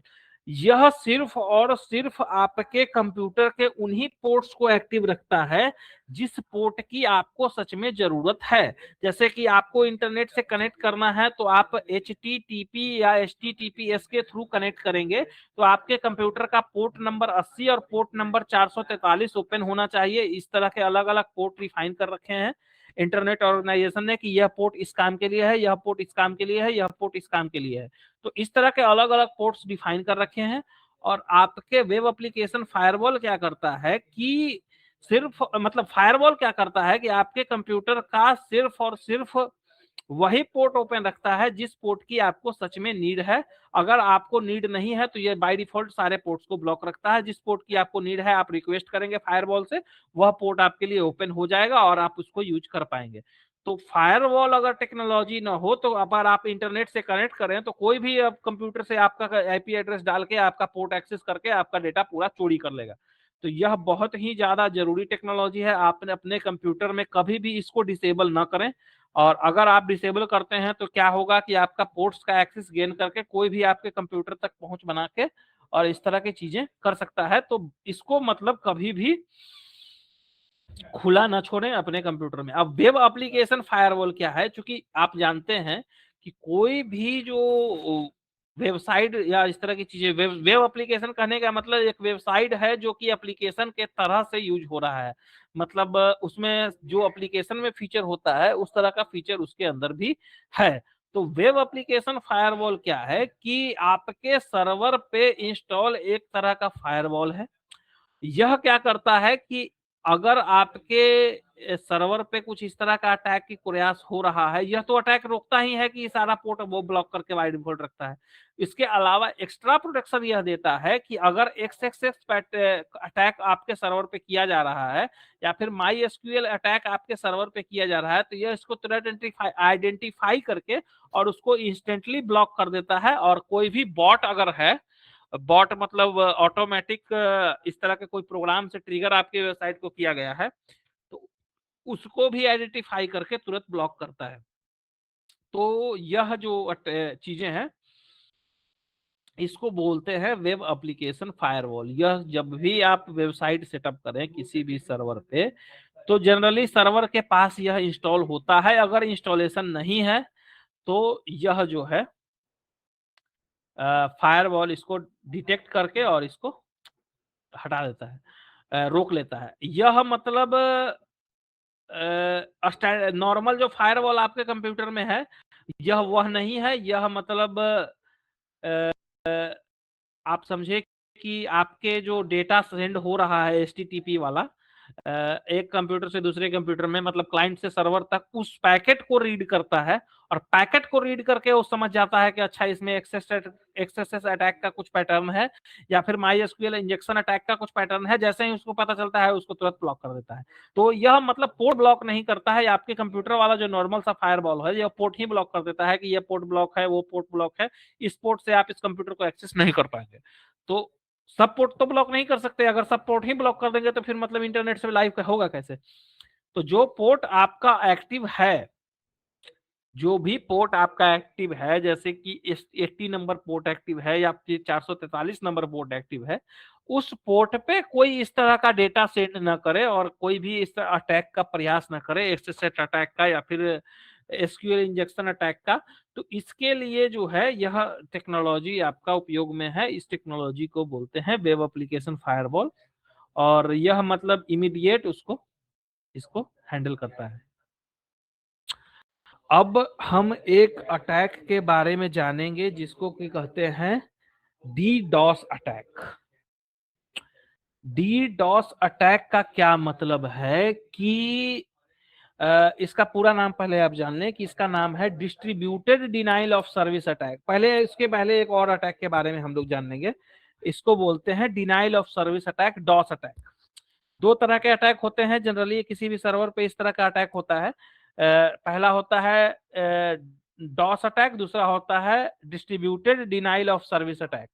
तो डॉस अटैक का क्या टेक्नोलॉजी है कि आपके वेब सर्वर पे बहुत ज्यादा ट्रैफिक सेंड करना। ट्रैफिक सेंड करना का मतलब इन द सेंस कि आपका एक वेबसाइट है एबीसी डॉट, मतलब मान के चलें कि कुछ भी वेबसाइट है और कुछ भी वह शेयर करता है। मान लेके चलें कि एक स्टोर है जो कि मोबाइल फोन शेयर करता है आपका, मान ले कि एक स्टोर है bestmobiles.com, इस तरह का एक स्टोर है। आपने एक वेबसाइट बना के लाइव कर दिया है। अब यह डॉस अटैक में क्या होता है कि मतलब आप समझें कि इस तरह से होता है कि एक कंप्यूटर से, आपके एक या एक से ज्यादा कुछ कंप्यूटर से, मतलब दो चार ही कंप्यूटर से आपके सर्वर पे इतना ज्यादा उस वेबसाइट पे ट्रैफिक भेजा जाता है, मतलब उस वेबसाइट को बार बार हिट किया जाता है एक ही आईपी से, या एक या दो चार 10 आईपी से उस वेबसाइट को बहुत ज्यादा मतलब बहुत ज्यादा उस पर ट्रैफिक सेंड किया जाता है। तो इससे क्या होता है कि आपका वेब सर्वर तो उस बिना मतलब के जो आपके वेबसाइट को रिक्वेस्ट कर रहा है उसमें बिजी है। तो जो रियल यूजर है आपके वेबसाइट का, जिसको सच में उस वेबसाइट से कुछ काम है, जो सच में मोबाइल खरीदना चाह रहा है, वह उसको यूज कर ही नहीं पा रहा है। आपके वेबसाइट पे इतना ज्यादा ट्रैफिक ही है कि आपका वेबसाइट उसी को हैंडल करने में व्यस्त है, हो सकता है क्रैश भी कर जाए कि अब हमारे इससे मतलब क्षमता से बाहर है और हम इसको मतलब हैंडल नहीं कर पाएंगे और वह वेबसाइट क्रैश कर जाए, इतना ज्यादा ट्रैफिक उसको भेजा जाए। अब यह जो अटैक है वह बोलते हैं डॉस अटैक, और डॉस अटैक बोलते हैं इसको। अब क्या होता है कि आपका जो मैंने अभी टेक्नोलॉजी बताई कि वेब एप्लीकेशन फायरवॉल अगर नहीं है तो डॉस अटैक भी आपके साइट को डाउन कर सकता है। अगर आपके वेबसाइट में वेब एप्लीकेशन फायरवॉल इंस्टॉल है तो वह क्या करता है कि पैटर्न चेक करता है कि अभी किस आईपी से रिक्वेस्ट आ रहा है, किस अलग अलग आईपी से रिक्वेस्ट आ रहा है और अलग अलग चीजें हो रही हैं, और इस आईपी से कितने सेकंड में कितना तरह का अलग अलग रिक्वेस्ट आ रहा है। अगर वह डिटेक्ट करता है कि यह आईपी बहुत ज्यादा रिक्वेस्ट कर रहा है और इसका पैटर्न नॉर्मल नहीं लग रहा है, मतलब अटैक का टाइप का पैटर्न है, तो वह क्या करता है कि उस आईपी को इमीडिएट ब्लॉक कर देता है, और जैसे ही आईपी ब्लॉक होता है तो इस तरह का अटैक रुक जाता है, क्योंकि यह मतलब नॉर्मल एक ही कंप्यूटर से कर रहा होता है कोई अटैकर, तो इस तरह का अटैक रुक जाता है। मतलब वेब एप्लीकेशन फायरवॉल इस तरह के नॉर्मल अटैक को रोक लेता है। अब क्या है कि एक और बहुत ज्यादा खतरनाक अटैक का टाइप है, उसको बोलते हैं distributed denial of service attack. Distributed का मतलब है कि वह जो कंप्यूटर है वह एक कंप्यूटर से बहुत ज्यादा आप ट्रैफिक आपके सर्वर पे नहीं भेज रहा, लाखों कंप्यूटर से भेज रहा है। लाखों कंप्यूटर का आईपी एड्रेस, चूंकि आप जानते हैं कि हर कंप्यूटर का आईपी एड्रेस अलग अलग होता है, लाखों कंप्यूटर से अगर आपका वेबसाइट एक बार भी हिट में आया तो आपके वेबसाइट पे डायरेक्ट 1 लाख ट्रैफिक आ जाएगा विद इन अ सेकेंड। तो अगर आपके वेबसाइट पे 1 सेकेंड के अंदर ही 1 लाख ट्रैफिक चला आया तो आपका वेबसाइट मतलब कुछ समझ नहीं पाएगा, वह उसका सीपीयू और रैम सब एग्जॉस्ट कर जाएगा, मतलब लिमिट से बाहर चला जाएगा, और मतलब आपका वेबसाइट क्रैश कर सकता है, या फिर जो रियल यूजर है उसको वह वेबसाइट मतलब यूज करने को मिलेगी ही नहीं। इस तरह का अटैक मतलब लाखों का, मतलब और अगर संख्या बढ़ते गया तो आपका वेबसाइट पूरी तरह से डाउन हो सकता है, और कोई भी वेब एप्लीकेशन फायरवॉल इसको नहीं रोक सकता। कैसे रोक सकता है, मतलब वेब एप्लीकेशन फायरवॉल तो अंदर आने ही देगा ट्रैफिक को, क्योंकि एक आईपी एड्रेस से है, जैसे ही डिटेक्ट करेगा आपके वेबसाइट पे अंदर आने देगा। तो वेब एप्लीकेशन फायरवॉल की सीमा से परे है यह अटैक, इसको बोलते हैं डीडोस अटैक, और यह इतना खतरनाक है कि आपके वेब सर्वर को with in a second down कर सकता है और आपका पूरा वेबसाइट डाउन हो सकता है। मान के चलें कि अगर बहुत बड़े बड़े कंपनीज की वेबसाइट पे यह होता है, जैसे कि फ्लिपकार्ट के वेबसाइट पे हो गया, अमेजन के वेबसाइट पे हो गया, फेसबुक के वेबसाइट पे हो गया, तो मान लिया फ्लिपकार्ट के ही वेबसाइट पे इस तरह का अटैक हुआ, तो उसकी अगर सर्विस डाउन हुई तो कितना ज्यादा मतलब अफेक्ट में आएगा, आप समझ सकते हैं। उसकी अगर सर्विस डाउन रही तो कितना ज्यादा अरबों करोड़ों का नुकसान होगा इस तरह के अटैक से। तो इस तरह के अटैक जो होते हैं इसको बोलते हैं distributed denial of service attack. इसके प्रोटेक्शन का एक ही वो है कि इसके प्रोटेक्शन का एक ही है कि पहला तो वेब एप्लीकेशन फायरवॉल से रेट लिमिटिंग आप सेट करें कि हर आईपी एड्रेस से 5 से ज्यादा रिक्वेस्ट हम एक टाइम में स्वीकार नहीं करेंगे। तो इसको भी यह मतलब बाईपास कर सकता है, मतलब लाख कंप्यूटर से अटैक कर दिया तो फिर मतलब कैसे होगा। तो इसके लिए फिर एक टेक्नोलॉजी जो सबसे ज्यादा यूज में आती है, आपने बहुत सारे वेबसाइट में आप लोगों ने देखा होगा, उस टेक्नोलॉजी को बोलते हैं क्लाउडफेयर। क्लाउडफेयर क्या करता है कि अगर उसके पास इस तरह का अटैक का पैटर्न दिखता है तो वह आपके ट्रैफिक को अलग अलग डेटा सेंटर में बांट देता है और आपका वेबसाइट डाउन नहीं हो पाता, प्लस वह डिटेक्ट कर लेता है कि यह मिसलीनियस मतलब अटैकर का आईपी एड्रेस है, तो वह बाय डिफॉल्ट उसको ब्लॉक कर देता है इमीडिएटली। और अगर बहुत ज्यादा अटैक का प्रयास होता है तो क्लाउडफेयर उसको मतलब इस तरह के अटैक को अपने डेटा सेंटर पे बहुत, क्योंकि उसके पास बहुत ज्यादा डेटा सेंटर है, 100 से ज्यादा ग्लोबली डेटा सेंटर है, मतलब हर देश में एक डेटा सेंटर उसका है कम से कम। हर देश में तो ना समझे, मतलब पूरे दुनिया में 100 से ज्यादा डेटा सेंटर है। कई अमेरिका में है, कोई इंडिया में है, कई और भी अलग अलग देशों में, चाइना में, रसिया में, ऐसे बहुत जगह बहुत सारे देशों में बहुत ज्यादा उनका डेटा सेंटर है। तो क्लाउडफेयर जब आप अपनी वेबसाइट पे इंप्लीमेंट करते हैं तो इस तरह के अटैक से क्लाउडफेयर आपको सुरक्षा देता है। इस तरह के अटैक से क्लाउडफेयर आपको सुरक्षा सेफ्टी देता है। फिर यह आपने समझा, यह इसको बोलते हैं distributed denial of service attack. इसका एक मैं आपको ये भी दिखा देता हूँ, इमेज भी दिखा देता हूँ। यह जो अटैक्स में है, यह सबसे खतरनाक अटैक टाइप है, distributed denial of service attack. और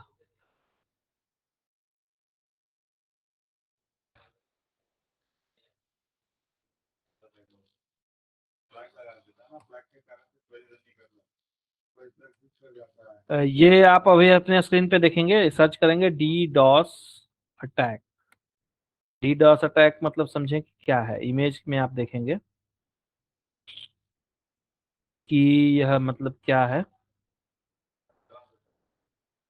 और इसको ओपन इन न्यू टैब कर लेंगे। देखिए अब भाई आप अपनी स्क्रीन पे देख पा रहे होंगे, यह डीडॉस अटैक का एक एग्जाम्पल है कि एक अटैकर क्या करता है कि दुनिया में बहुत ज्यादा कंप्यूटर्स को उसको बहुत ज्यादा अलग अलग उसके मतलब बॉट्स होते हैं उसके पास, बहुत ज्यादा दुनिया में अलग अलग कंप्यूटर्स होते हैं। इन कंप्यूटर्स की मदद से क्या करता है, इसका एक एग्जांपल मैं आपको दिखा ही देता हूँ। ये देखिए, यह ज्यादा अच्छा है, यह ज्यादा अच्छा एग्जांपल है, यह भी एक अच्छा एग्जांपल है। इसको आप देखें, यह ज्यादा क्लियर इमेज है। ये देखें आप,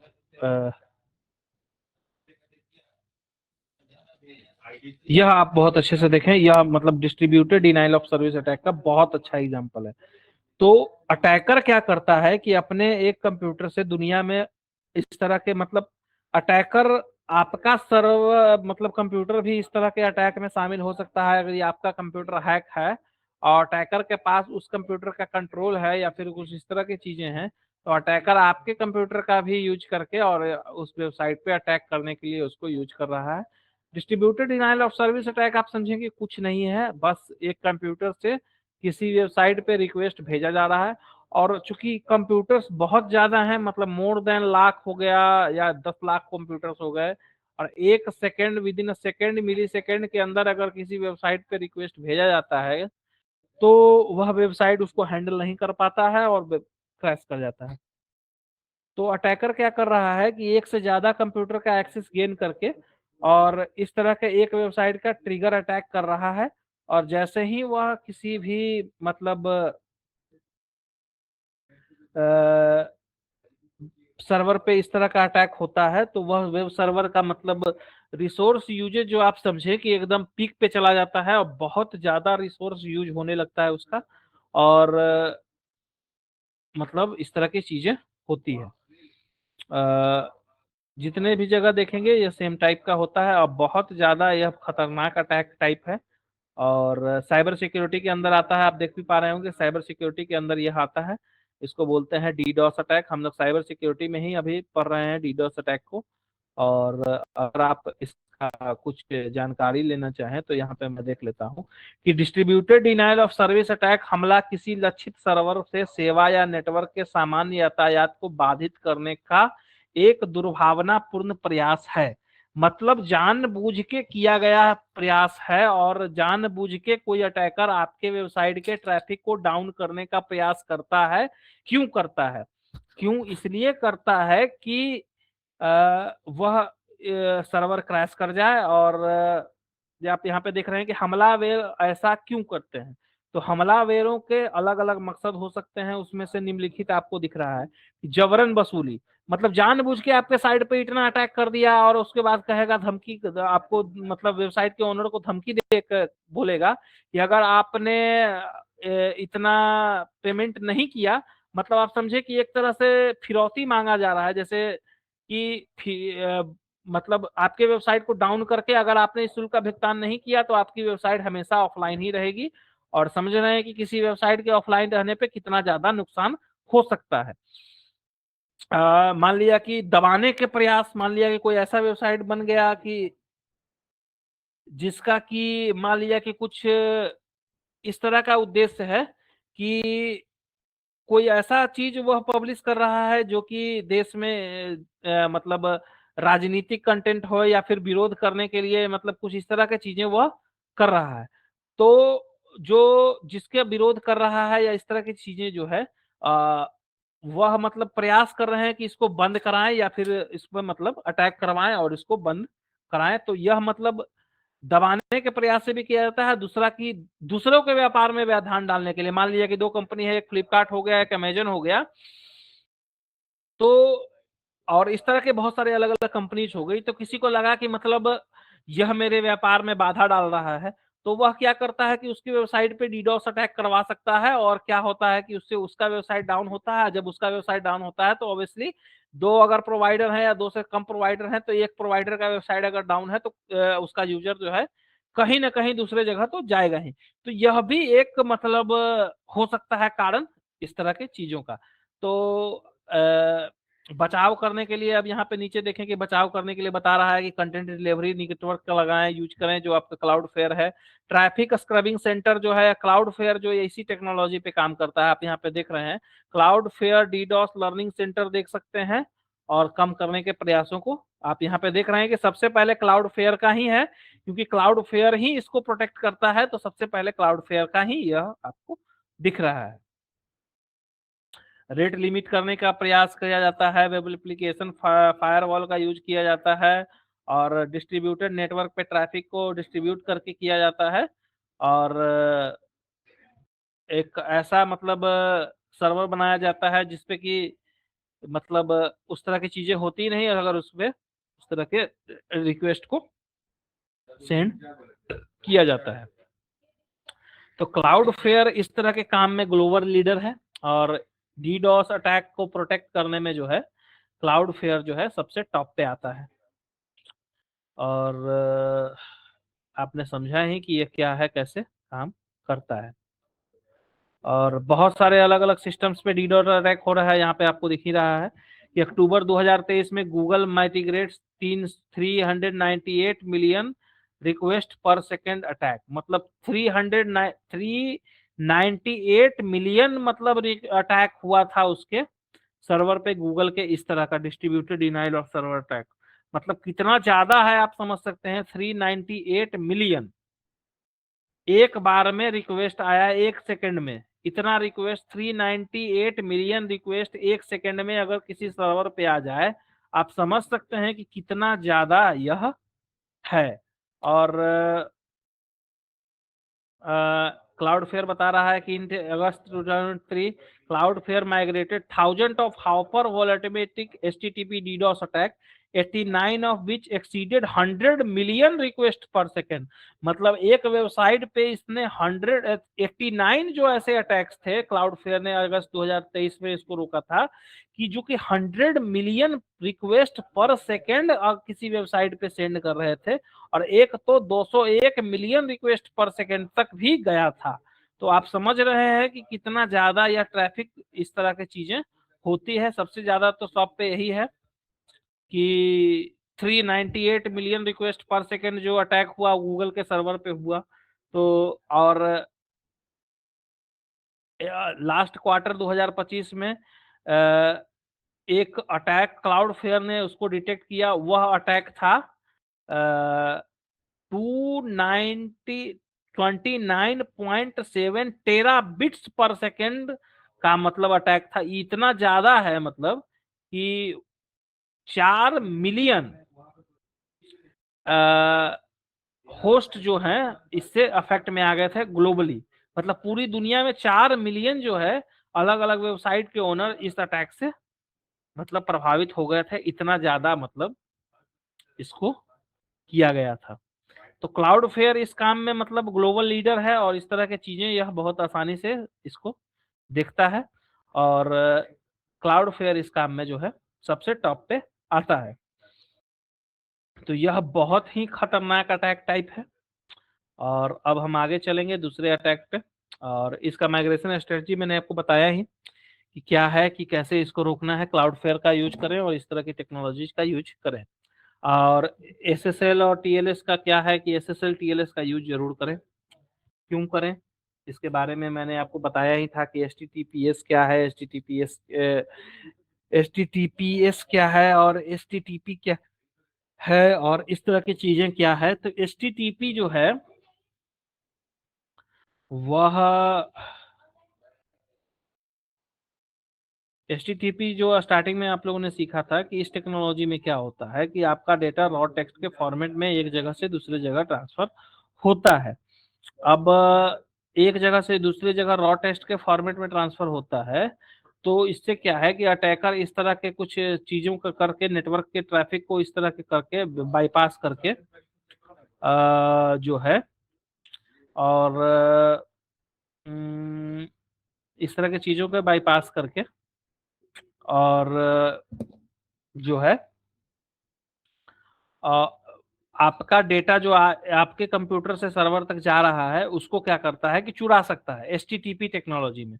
क्योंकि डेटा रॉ टेक्स्ट के फॉर्मेट में एक जगह से दूसरे जगह ट्रांसफर हो रहा है, तो इशू यह है कि मान लिया कि आपने कुछ इंपॉर्टेंट इंफॉर्मेशन या कॉन्फिडेंशियल इंफॉर्मेशन सर्वर पे भेजा, जैसे अपना पासवर्ड भेजा, अपना कार्ड डिटेल्स भेजा या इस तरह की चीजें जो सर्वर पे भेजी, तो जो है क्या होता है कि अटैकर अगर उसको चुरा लिया तो आपके मतलब क्रेडेंशियल्स या फिर आपके पर्सनल इंफॉर्मेशन का जो है वह गलत यूज कर सकता है, मिस यूज कर सकता है, इस तरह की चीजें हो सकती है। तो यह मतलब बहुत ज्यादा खतरनाक है और इससे बचने के लिए जो टेक्नोलॉजी आज यूज होता है, ग्लोबली यूज होता है इस तरह की टेक्नोलॉजी, उसको बोलते हैं एचटीटीपीएस टेक्नोलॉजी। एचटीटीपीएस टेक्नोलॉजी जो है यूज होता है वह इसलिए होता है क्योंकि एचटीटीपीएस टेक्नोलॉजी में क्या होता है कि आपका डेटा जो है, मैं हमने अभी कल ही के क्लास में सीखा था कि इंक्रिप्शन डिक्रिप्शन क्या है। तो इनक्रिप्ट होके आपके कंप्यूटर में हमने देखा ही था कि कैसे यह होता है कि जैसे आप समझें कि हमने सीखा था असिमेट्रिक इंक्रिप्शन। तो क्या होता है कि सर्वर पे एक एसएसएल का मतलब होता है सिक्योर्ड सॉकेट लेयर और टीएलएस का मतलब होता है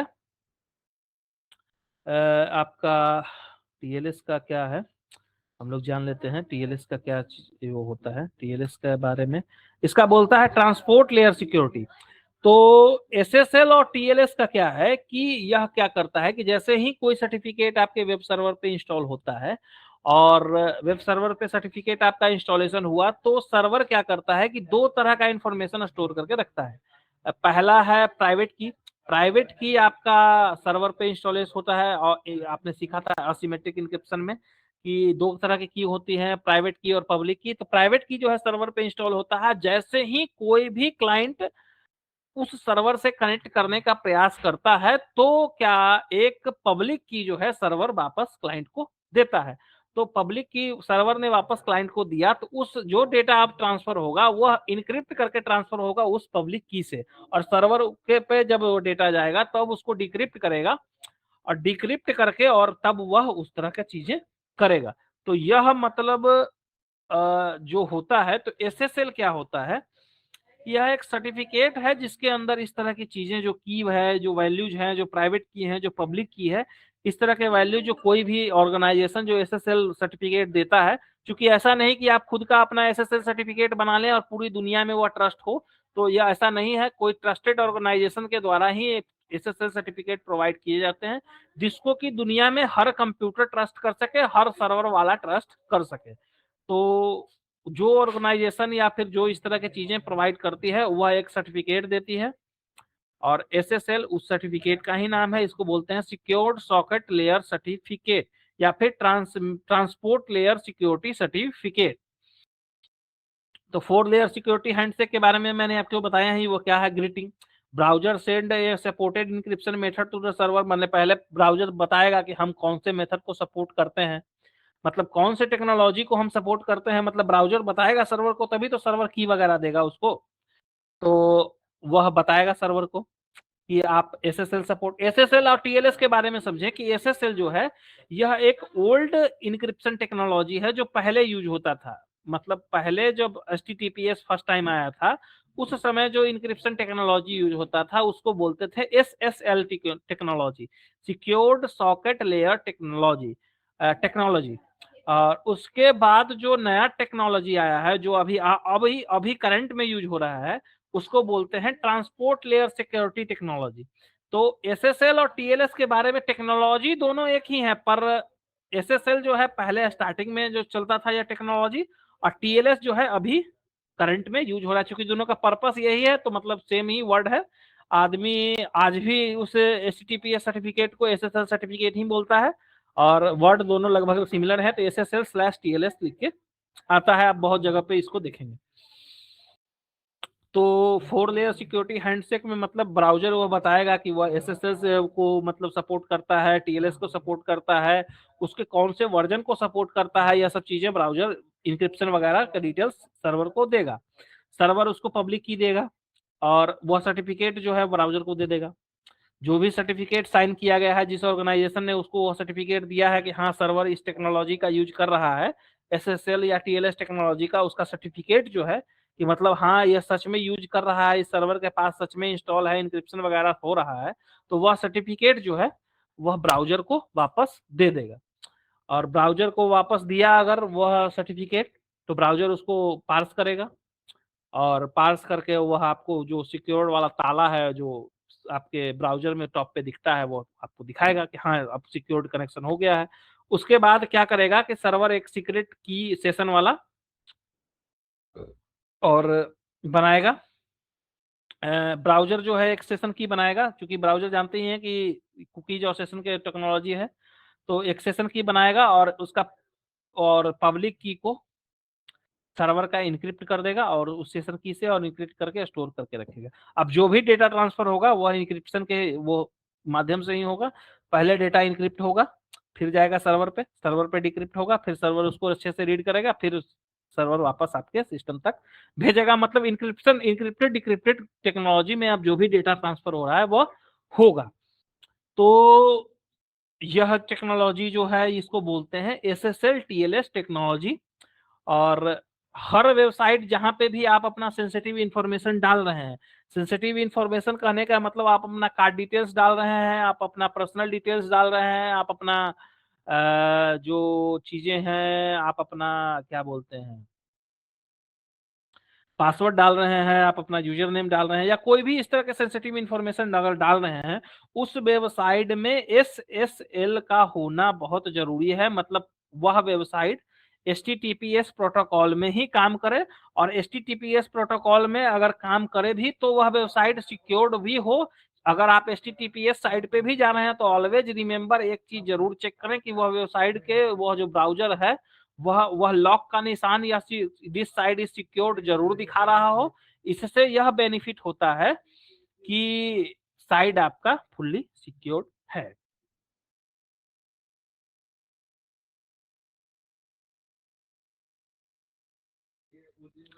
और एचटीटीपीएस और एचटीटीपी के बारे में जो हमने पहले भी जाना था फिर से जान लेते हैं। तो अभी मैंने आपको बताया ही कि प्लेन टेक्स्ट के फॉर्मेट में डेटा ट्रांसफर होता है एचटीटीपी में, एचटीटीपीएस में साइफर टेक्नोलॉजी मतलब इनक्रिप्ट करके ट्रांसफर होता है। पोर्ट में आपने जाना कि एचटीटीपी 80 पोर्ट पे काम करता है, एचटीटीपीएस 443 पोर्ट पे काम करता है। पोर्ट माने जो आपके कंप्यूटर से इंटरनेट जब जुड़ता है तो अलग अलग पोर्ट्स के माध्यम से ही आपके कंप्यूटर से कनेक्ट होता है या फिर सर्वर से कनेक्ट होता है, तो वो पोर्ट है। और जैसे आपका यूएसबी पोर्ट है, आपका माइक का है, मतलब आपका जो 3.5 mm जैक है, या फिर एसडी कार्ड रीडर है, इस तरह के जो चीजें हैं तो पोर्ट है, या सब फिजिकल पोर्ट्स हैं। उसी तरह इंटरनेट से जब भी कोई कंप्यूटर जुड़ता है तो टोटल मोर देन 60,000 अलग अलग पोर्ट्स होते हैं अलग अलग काम के लिए, जिसमें से एचटीटीपी अगर ट्रैफिक आपका कंप्यूटर हैंडल कर रहा है तो वो 80 नंबर पोर्ट पे कर रहा है, और एचटीटीपीएस ट्रैफिक अगर हैंडल कर रहा है तो 443 नंबर पोर्ट पे कर रहा है। फिर है रैंकिंग एसईओ वाला। तो जो HTTP वेबसाइट से गूगल को उसको नॉर्मली ट्रीट करता है, मतलब नॉर्मल वेबसाइट की तरह उसको मानता है, और जो HTTPS है उसको थोड़ा सा टॉप पे रखता है HTTP के, मतलब बूस्ट करके उसको रखता है कि मतलब ये सिक्योर्ड वेबसाइट है और ज्यादा मतलब इस पे ट्रस्ट किया जा सकता है। अब हमने यह सब चीजें जानी, और अब हम जानेंगे कि जब वेब सर्वर सेटअप किया जाता है तो वेब एप्लीकेशन फायर में कॉन्फ़िगरेशन इस तरह की चीजें क्या किए जाती हैं। तो सबसे पहले कि जो भी पोर्ट्स हैं जो कि आपको यूज में नहीं है उसको हमेशा बंद रखें। जैसे अब आप HTTP यूज नहीं कर रहे हैं तो 80 नंबर पोर्ट को खोलने का क्या मतलब बनता है, कोई मतलब नहीं बनता। तो हमेशा HTTPS 443 नंबर पोर्ट ओपन रखें। HTTP यूज कर ही नहीं रहे तो उसके पोर्ट को ओपन करने का कोई मतलब ही नहीं बनता है। और और भी जो अलग अलग काम के लिए पोर्ट्स होते हैं, 21 नंबर होता है FTP फाइल ट्रांसफर करने के लिए, मतलब अपने कंप्यूटर से सर्वर पे फाइल अगर आपको भेजना है, या फिर सर्वर से आपके अपने कंप्यूटर तक अगर फाइल लाना है, तो उसके लिए जो पोर्ट होता है वह यूज होता है 21 number file transfer protocol FTP वाला पोर्ट। तो वह भी अगर आपको यूज में नहीं है तो उसको भी बंद रखेंगे। और HTTPS को तो चालू रखेंगे ही क्योंकि इसी पे तो साइट चलता है, और भी जो चीजें अलग अलग हैं उसको अलग अलग रखेंगे।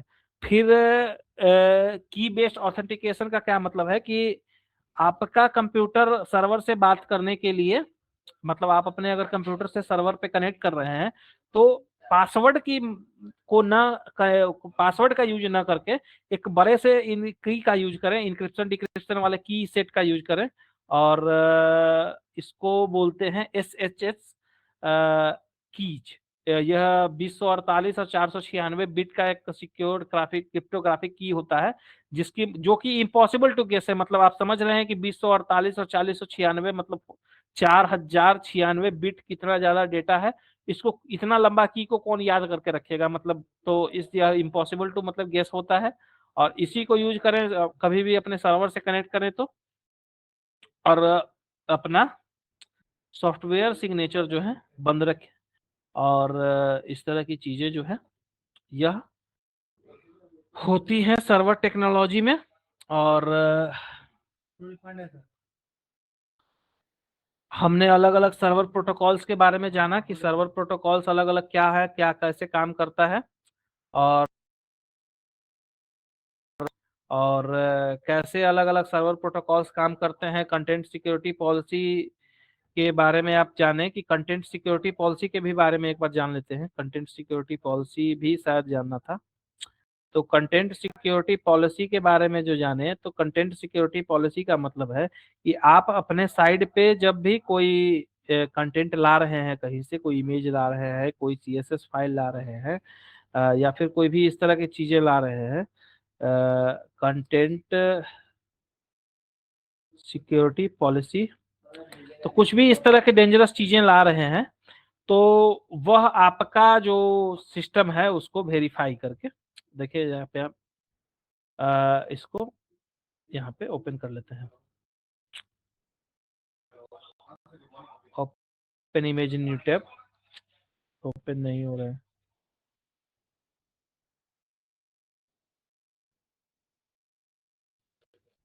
हाँ, इस तरह का इमेज देखें आप।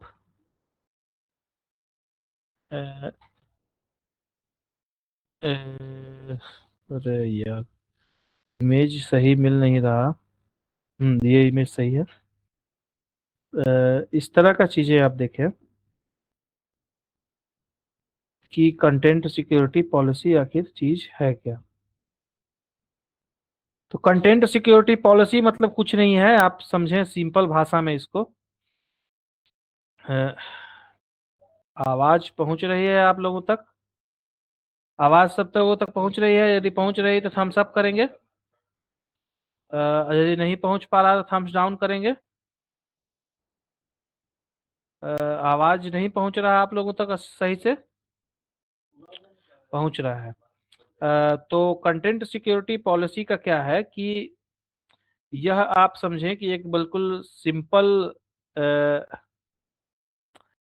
इस तरह से आप सिंपली समझें, कोई इमेज है तो मैं एग्जांपल से आप लोगों को समझा पाऊँ। इस पे ही समझें, इसके वेबसाइट पे चलते हैं। हाँ, ये इस इमेज को देखें, आपके स्क्रीन पे अभी एक इमेज दिख रहा होगा। तो कि जैसे ही आपका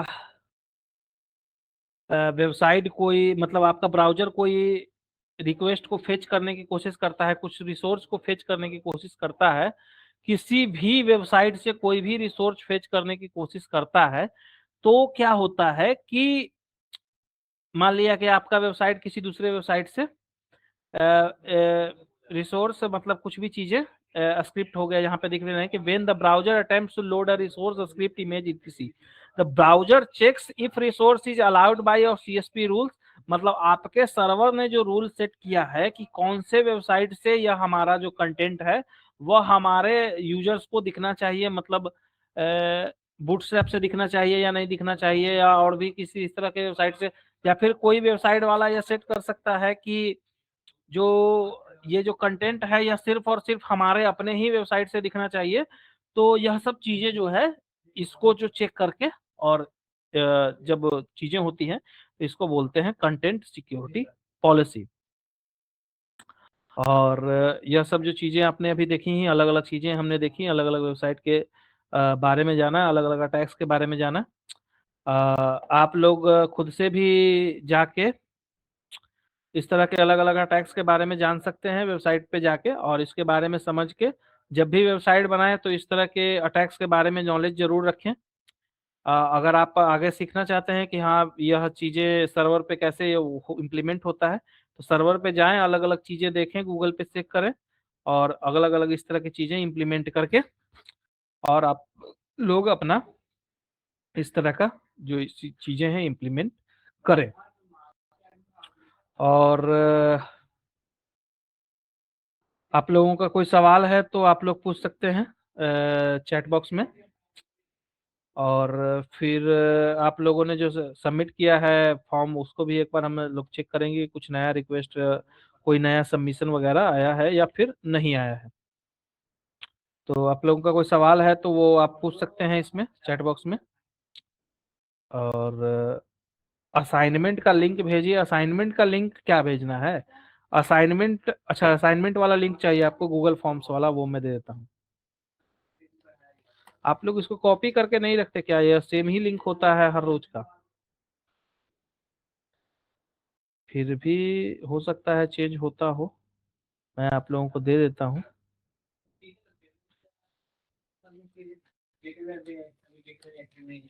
ये रहा असाइनमेंट फॉर्म का लिंक रहा। और कोई भी क्वेश्चन हो आप लोगों का तो आप लोग पूछ सकते हैं। वर्डप्रेस वाला लिंक डाल दें तो वर्डप्रेस वाला लिंक भी मैं डाल दे रहा हूँ, wordpress.org वाला। और वर्डप्रेस लिंक, और wordpress.com का भी एक लिंक होता है जहां से आप होस्टिंग सर्विसेज बाई करके और इस तरह की चीजें करते हैं, तो वो उसको इस लिंक को बोलते हैं wordpress.org wordpress.com। स्क्रीन नहीं दिख रहा? स्क्रीन तो दिख रहा होगा आपको प्रॉपरली। अभी स्क्रीन पे कुछ दिखाया नहीं जा रहा है, या फिर हो सकता है आपके इंटरनेट कनेक्शन में कुछ समस्या आ रहा हो, तो उसको भी आप एक बार चेक करेंगे, उसको भी आप एक बार चेक करेंगे। और अ, हाँ, क्लास जो जो लोग पूछ रहे हैं कि क्लास कब तक चलेगा, ये 20 जून तक चलेगा। और कॉपी नहीं हो पा रहा है लिंक तो कोई बात नहीं, आप गूगल पे जाके इसको कर लेंगे और कॉपी हो पाएगा लिंक। क्या दिक्कत है, आप राइट क्लिक करके उसको कॉपी कर सकते हैं, और या फिर आपके पास अगर मोबाइल फोन है तो वहां से भी कॉपी कर सकते हैं। ग्राफिक डिजाइनिंग का क्लास इसी में होता है, बिल्कुल हो चुका है ग्राफिक डिजाइनिंग का क्लास। हमने 2 दिन पूरे टेक्नोलॉजी पूरा जाना था ग्राफिक डिजाइनिंग के बारे में कि क्या चीजें हैं, कैसे यूज होता है। उसके अलावा भी पहले भी जाना है। 3 तरह की अलग अलग ग्राफिक डिजाइनिंग की टेक्नोलॉजी हम लोगों ने जानी है। पहला है वेब डिजाइनिंग की टेक्नोलॉजी CSS, दूसरा है फिग्मा जो कि लेआउट्स बनाने में मदद करता है, एक सॉफ्टवेयर है फिग्मा, और तीसरा जो है टेक्नोलॉजी है उसको बोलते हैं कैनवा। बहुत सारे लोगों ने अलग अलग चीजें भी सबमिट की हैं ग्राफिक डिजाइनिंग से रिलेटेड, बहुत सारे लोगों ने अलग अलग चीजें बना के सबमिट किए हैं। आप लोग जो भी यह सवाल पूछ रहे हैं, सवाल किनका है ग्राफिक डिजाइनिंग वाला? यह सवाल है रोशनी का। तो आपने शायद क्लास ज्वाइन नहीं किया पिछले कुछ दिन से, और फोटोपिया के बारे में बताने को बोले थे, झुकिए फोटोपिया के बारे में बता देते हैं। चलिए हम अपने कंप्यूटर स्क्रीन पे चलते हैं। फोटोपिया कुछ नहीं है, यह एक सिंपल सा आप समझें कि फोटोशॉप का फोटोपिया फोटोपिया एक सिंपल सा आप समझें कि इसका रिप्लेसमेंट है फोटोशॉप का ऑनलाइन वर्जन आप समझें। न्यू प्रोजेक्ट पे जब आप क्लिक करेंगे तो कुछ भी आप इस तरह का चीजें बना सकते हैं। क्रिएट पे मैं क्लिक करूंगा, जो भी डायमेंशन है यहाँ पे लिखा ही हुआ था। और ये सब जो साइज जितने भी अलग अलग टूल्स आपको दिख रहे हैं, ये आपका रेक्टेंगल टूल हो गया या सेलेक्ट वाला अलग अलग टूल्स हो गए या विंड सेलेक्ट टूल हो गया, ये सब फोटोशॉप में जितने अलग अलग टूल्स आते हैं वो सब टूल्स इसमें भी आपको मिलता है। और यहाँ पे आप इससे यूज करके और इसको कर सकते हैं। ये थोड़ा सा ज्यादा कॉम्प्लेक्स है कैनवा के तुलना में। इसलिए कॉम्प्लेक्स है क्योंकि इसमें हर चीज आपको स्क्रैच से करनी है और कोई भी बना बनाया टेम्पलेट वगैरह इसमें उपलब्ध नहीं है। हो सकता है इसके प्रीमियम वर्जन में उपलब्ध हो, पर यह जनरली बनाया गया है फोटोशॉप का ऑनलाइन वर्जन की तरह, तो टेम्पलेट वगैरह जनरली हो सकता है कि अवेलेबल ना हो। कैनवा में आप जब जाएंगे तो वह ज़्यादा एडवांस टूल है इसकी तुलना में, और बहुत सारे टेम्पलेट्स भी उसमें अलग अलग मिलते हैं। और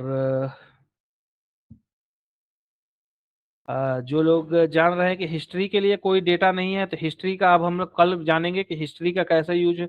हिस्ट्री में जो टॉपिक है डिजिटल आर्काइविंग और यह सब चीजें जो है हम लोग कल जानेंगे इसके बारे में कि यह कैसे क्या यूज है, क्योंकि हम लोगों ने बहुत सारे अलग अलग टेक्नोलॉजी जान ली, सिक्योरिटी के भी बारे में जान लिया, डेटा कैसे स्टोर होता है, कैसे वेबसाइट वगैरह बनाते हैं, कैसे डिजिटली हम लोग कुछ भी चीजें स्टोर करते हैं ग्लोबली उसको यूज करने के लिए, तो इस चीजें भी हमने जान ली।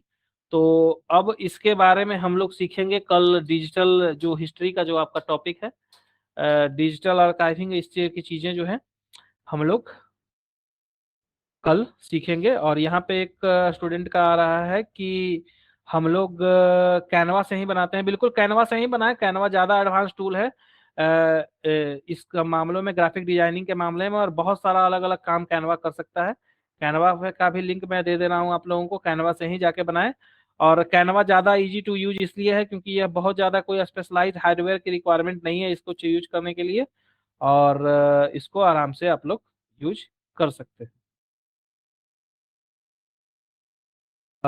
यह रिपोर्ट आपको कहाँ सबमिट करना है, तो रिपोर्ट आपको कॉलेज में जाके सबमिट करना है। और ज़्यादा जानकारी के लिए आप अपनी कंपनीज में बात कर सकते हैं। अटेंडेंस के लिए भी जो जो पूछ रहे हैं वह भी आप बात कर सकते हैं। जैसे ही आप क्लास ज्वाइन करते हैं तो आपका अटेंडेंस बनता है, और ज़्यादा जानकारी के लिए आप अपने अपने सपोर्ट नंबर पे बात कर सकते हैं। वहाँ जाके आप पूछ सकते हैं कि क्या है इसका आगे का। और और भी कोई सवाल किन्हीं का?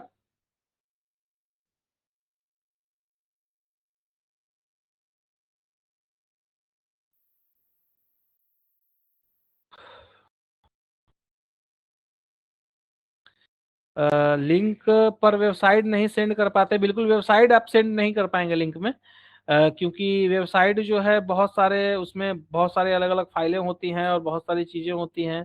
वर्डप्रेस का ही वेबसाइट है तो उसमें जानते हैं कि अब बहुत ज़्यादा बड़ा फाइल होता है, वो जिप फाइल होता है, तो वेबसाइट आप सेंड नहीं कर पाएंगे। और उसमें आप स्क्रीनशॉट्स ही भेजें, स्क्रीनशॉट ही पहुंच रहा है मेरे तक। और उसको ही यदि आपने वेबसाइट इंस्टॉल किया है उसका स्क्रीनशॉट आपने दिया है तो इसका मतलब है कि इंस्टॉलेशन हुआ है, तो इंस्टॉलेशन हुआ है तो सही है। और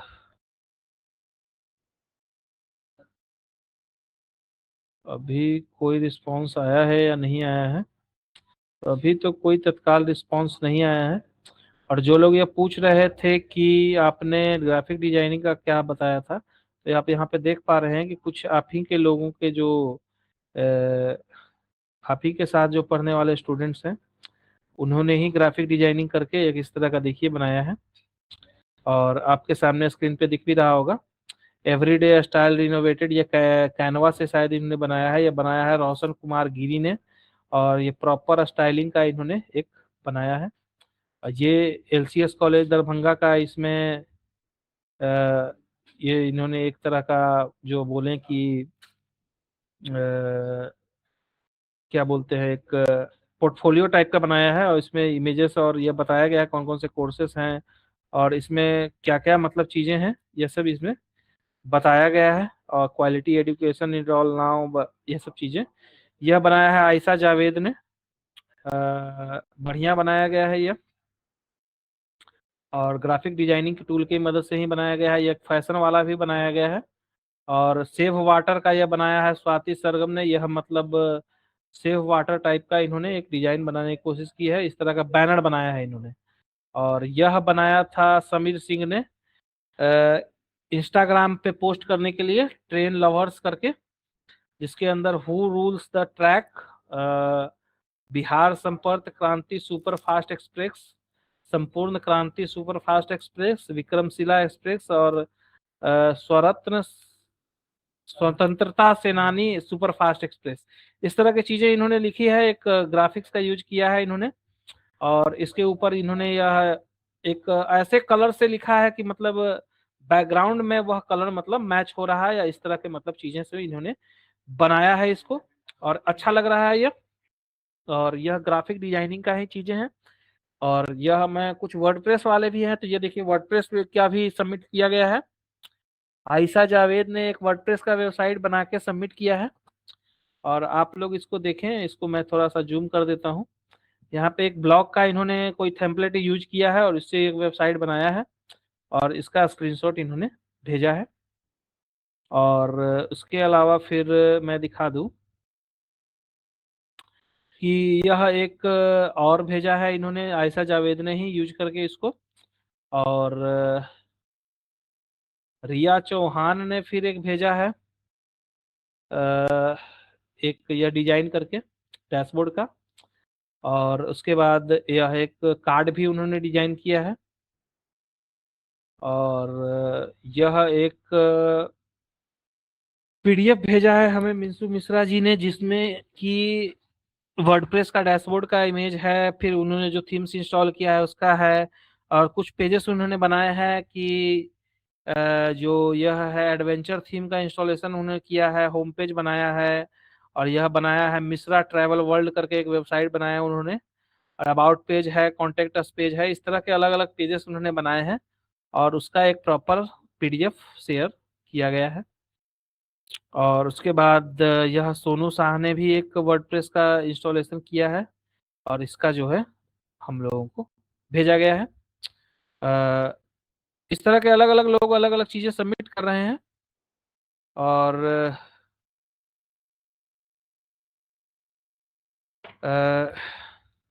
कंपनी में कॉल करके टीचर बताएगा, तो टीचर आपने बोला कंपनी वहाँ कॉल किया तो बोले कि टीचर बताएगा, तो टीचर मैं आपको बता रहा हूँ कि रिपोर्ट का क्या है, कि रिपोर्ट जैसे जो भी चीजें आप पढ़ रहे हैं ये सब चीजें आप एक प्रॉपर रिपोर्ट समझे, कि जो भी चीजें आपने सीखा और यह सब जो भी आपने आज तक सीखा स्टार्टिंग के क्लास से आज तक क्लास तक, इसका एक प्रॉपर रिपोर्ट आप बनाएं, और इसको फिर जाके अपने डिपार्टमेंट में जमा करना होगा। इसके बारे में आप कॉलेज से भी जानकारी ले सकते हैं, कंपनीज से भी ले सकते हैं। कंपनीज ने आपको बोला कि टीचर बताएगा, फिर से आप कांटेक्ट करके ले सकते हैं। कॉलेज से आप जाके अपनी जानकारी ले सकते हैं, कॉलेज में भी आपको यह जानकारी मिलेगा कि रिपोर्ट में क्या कैसे करना है। और रिपोर्ट का कुछ नहीं है, जैसे जो चीजें आपने सीखा इतने दिन के क्लासेस में, तो उसका एक रिपोर्ट करने का मतलब क्या है कि आपने इस क्लास में आखिर सीखा क्या। इंटर्नशिप अगर आपने किया तो उसमें किया क्या, क्या किया आपने, कोई प्रोजेक्ट्स बनाया नहीं बनाया, कोई असाइनमेंट पूरा किया नहीं किया, कुछ सीखा नहीं सीखा, यह सब चीजें जो है प्रॉपर एक रिपोर्ट के फॉर्मेट में आप तैयार करके दें। कि हमने स्टार्टिंग में सबसे पहला क्लास में जो है वेब टेक्नोलॉजीज के बारे में जाना, कि वेब टेक्नोलॉजी क्या है कैसे है, और यह भी जाना कि HTML क्या है उसका यूज क्या है, उसके बारे में जाना हमने। फिर एक बनाया हमने वेबसाइट टाइप का आर्किटेक्चर बनाया HTML की मदद से, फिर CSS की मदद से उसको डिजाइन किया, जावास्क्रिप्ट की मदद से उसमें बिहेवियर का कुछ कोड किया, कि मतलब यह सब चीजें की। फिर हमने PHP बैकएंड लैंग्वेज के बारे में जाना, PHP बैकएंड लैंग्वेज के बारे में जान के फिर हमने उस तरह की चीजें आगे की। ग्राफिक डिजाइनिंग टूल्स के बारे में अलग अलग सीखा, अलग अलग ग्राफिक डिजाइनिंग के टूल्स के बारे में जाना। और यह सब चीजें जो भी जिन लोगों का टॉपिक है वो लोग अपने टॉपिक के अनुसार वो चीजें रिपोर्ट में मेंशन करें। ग्राफिक डिजाइनिंग के बारे में जो आप लोगों ने जाना है तो ग्राफिक डिजाइनिंग के बारे में लिखें इसके। और कैनवा से बना के भेजा है, कोई बात नहीं, बढ़िया ही आप लोगों ने बनाया। और कोई क्वेश्चन किन्हीं का? अ, और कोई क्वेश्चन है किन्हीं लोगों का? क्लासेस खत्म होने के बाद आप लोग अपने अपने कॉलेज के कांटेक्ट करेंगे। आपकी क्लासेस 20 तारीख तक है, 20 तारीख को लास्ट क्लास होगा। उसके बाद आप लोग अपने अपने कॉलेज को कांटेक्ट करेंगे, वहां से आपको बताया जाएगा कि लास्ट डेट कब तक है रिपोर्ट सबमिट करने का। और यह सब चीजें आपको विस्तार से जानकारी दिया जाएगा कॉलेज में ही, या फिर आप अपनी कंपनी से जानकारी भी ले सकते हैं कि क्या है। और सर्टिफिकेट वगैरह की जानकारी आप अपने कंपनी से लें, अपने कंपनी को कांटेक्ट करें, वहां से आपको जारी जानकारी दी जाएगी कि सर्टिफिकेट आपको कैसे मिलेगा। रिपोर्ट आपको फिजिकल फॉर्मेट में सबमिट करना है, मतलब पेपर में। तो मतलब जैसे कि आप असाइनमेंट सबमिट करते हैं उसी तरह से सबमिट करना है। और आप अगर प्रिंट आउट देना, हाँ प्रिंट आउट ही देना है आपको। वर्ड में आप बनाएं या फिर इस तरह की कुछ चीजें टूल में बनाएं, लिखें हाथ से या फिर पेन पेपर पे लिखें, इस तरह की चीजें करें। या फिर प्रिंट आउट दें। फिजिकली ही सबमिट करना है, डिजिटली सबमिट नहीं करना है रिपोर्ट। मतलब ऐसा नहीं कि कोई पावर पॉइंट में प्रेजेंटेशन बना के दे रहे हैं कि हमने HTML सीखा, उसके बाद ये वेबसाइट बनाया, फिर CSS सीखा, उसमें ये डिजाइन किया, फिर जावास्क्रिप्ट सीखा, उसमें यह बिहेवियर जोड़ा। इस तरह की चीजें नहीं करनी है, पेपर में ही आपको बना के देना है। और किन्हीं का कोई सवाल?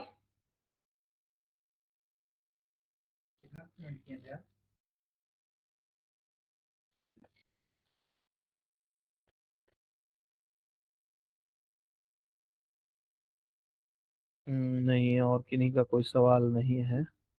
फिर भी और किन्हीं का कोई सवाल है तो आप पूछ सकते हैं। और आदर्श सिंघानिया ने अभी कुछ सबमिट किया है, उसको भी एक बार हम लोग देख लेते हैं। अ, जो भी सबमिशन आ रहा है उसको एक बार देख लेते हैं। ये आप देख रहे हैं कि climate change and it's effects इन्होंने बनाया है एक डिजाइन। जिस भी टूल से बनाया है अच्छा लग रहा है। और इसमें इन्होंने बताया है कि 1880 के बाद 1 डिग्री जो है धरती का टेम्परेचर बढ़ चुका है। और यह सब चीजें इन्होंने बताई है कि ग्लोबल वार्मिंग क्या है, इससे क्या क्या नुकसान है, और क्या क्या मतलब क्लाइमेट चेंजेस के नुकसान हैं और चीजें हो रही हैं। तो यह सब इन्होंने इस बैनर में बताया है ये इन्होंने। और यह सब चीजें इन्होंने शेयर की हैं। और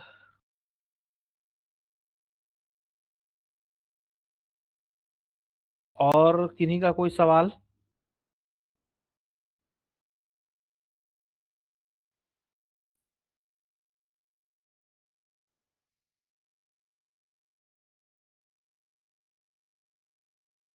जिनका क्लास अब्सेंट हुआ है कोई दिक्कत नहीं, आप लोग जाके अपने लॉगिन में जाके आप उस वीडियोज को भी देख सकते हैं, तब भी आपका अटेंडेंस मेंटेन होगा। आप लोग जाके उसको बारे में पढ़ें, पूरा वीडियो देखें कंप्लीट, और तब भी आपका अटेंडेंस उससे मेंटेन होगा।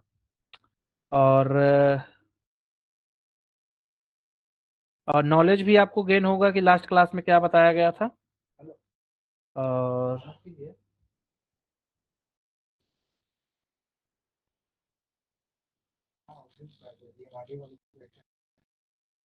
पर्सनालिटी डेवलपमेंट का टॉपिक, पर्सनालिटी डेवलपमेंट का क्लास अलग से होता है।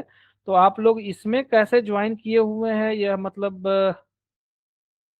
एक अजीब बात है। आप लोग अपनी कंपनी से बात करें। और जो लोग भी ज्वाइन किए हुए हैं इसको, यह पर्सनालिटी डेवलपमेंट का सेशन नहीं है, यह अलग सेशन है।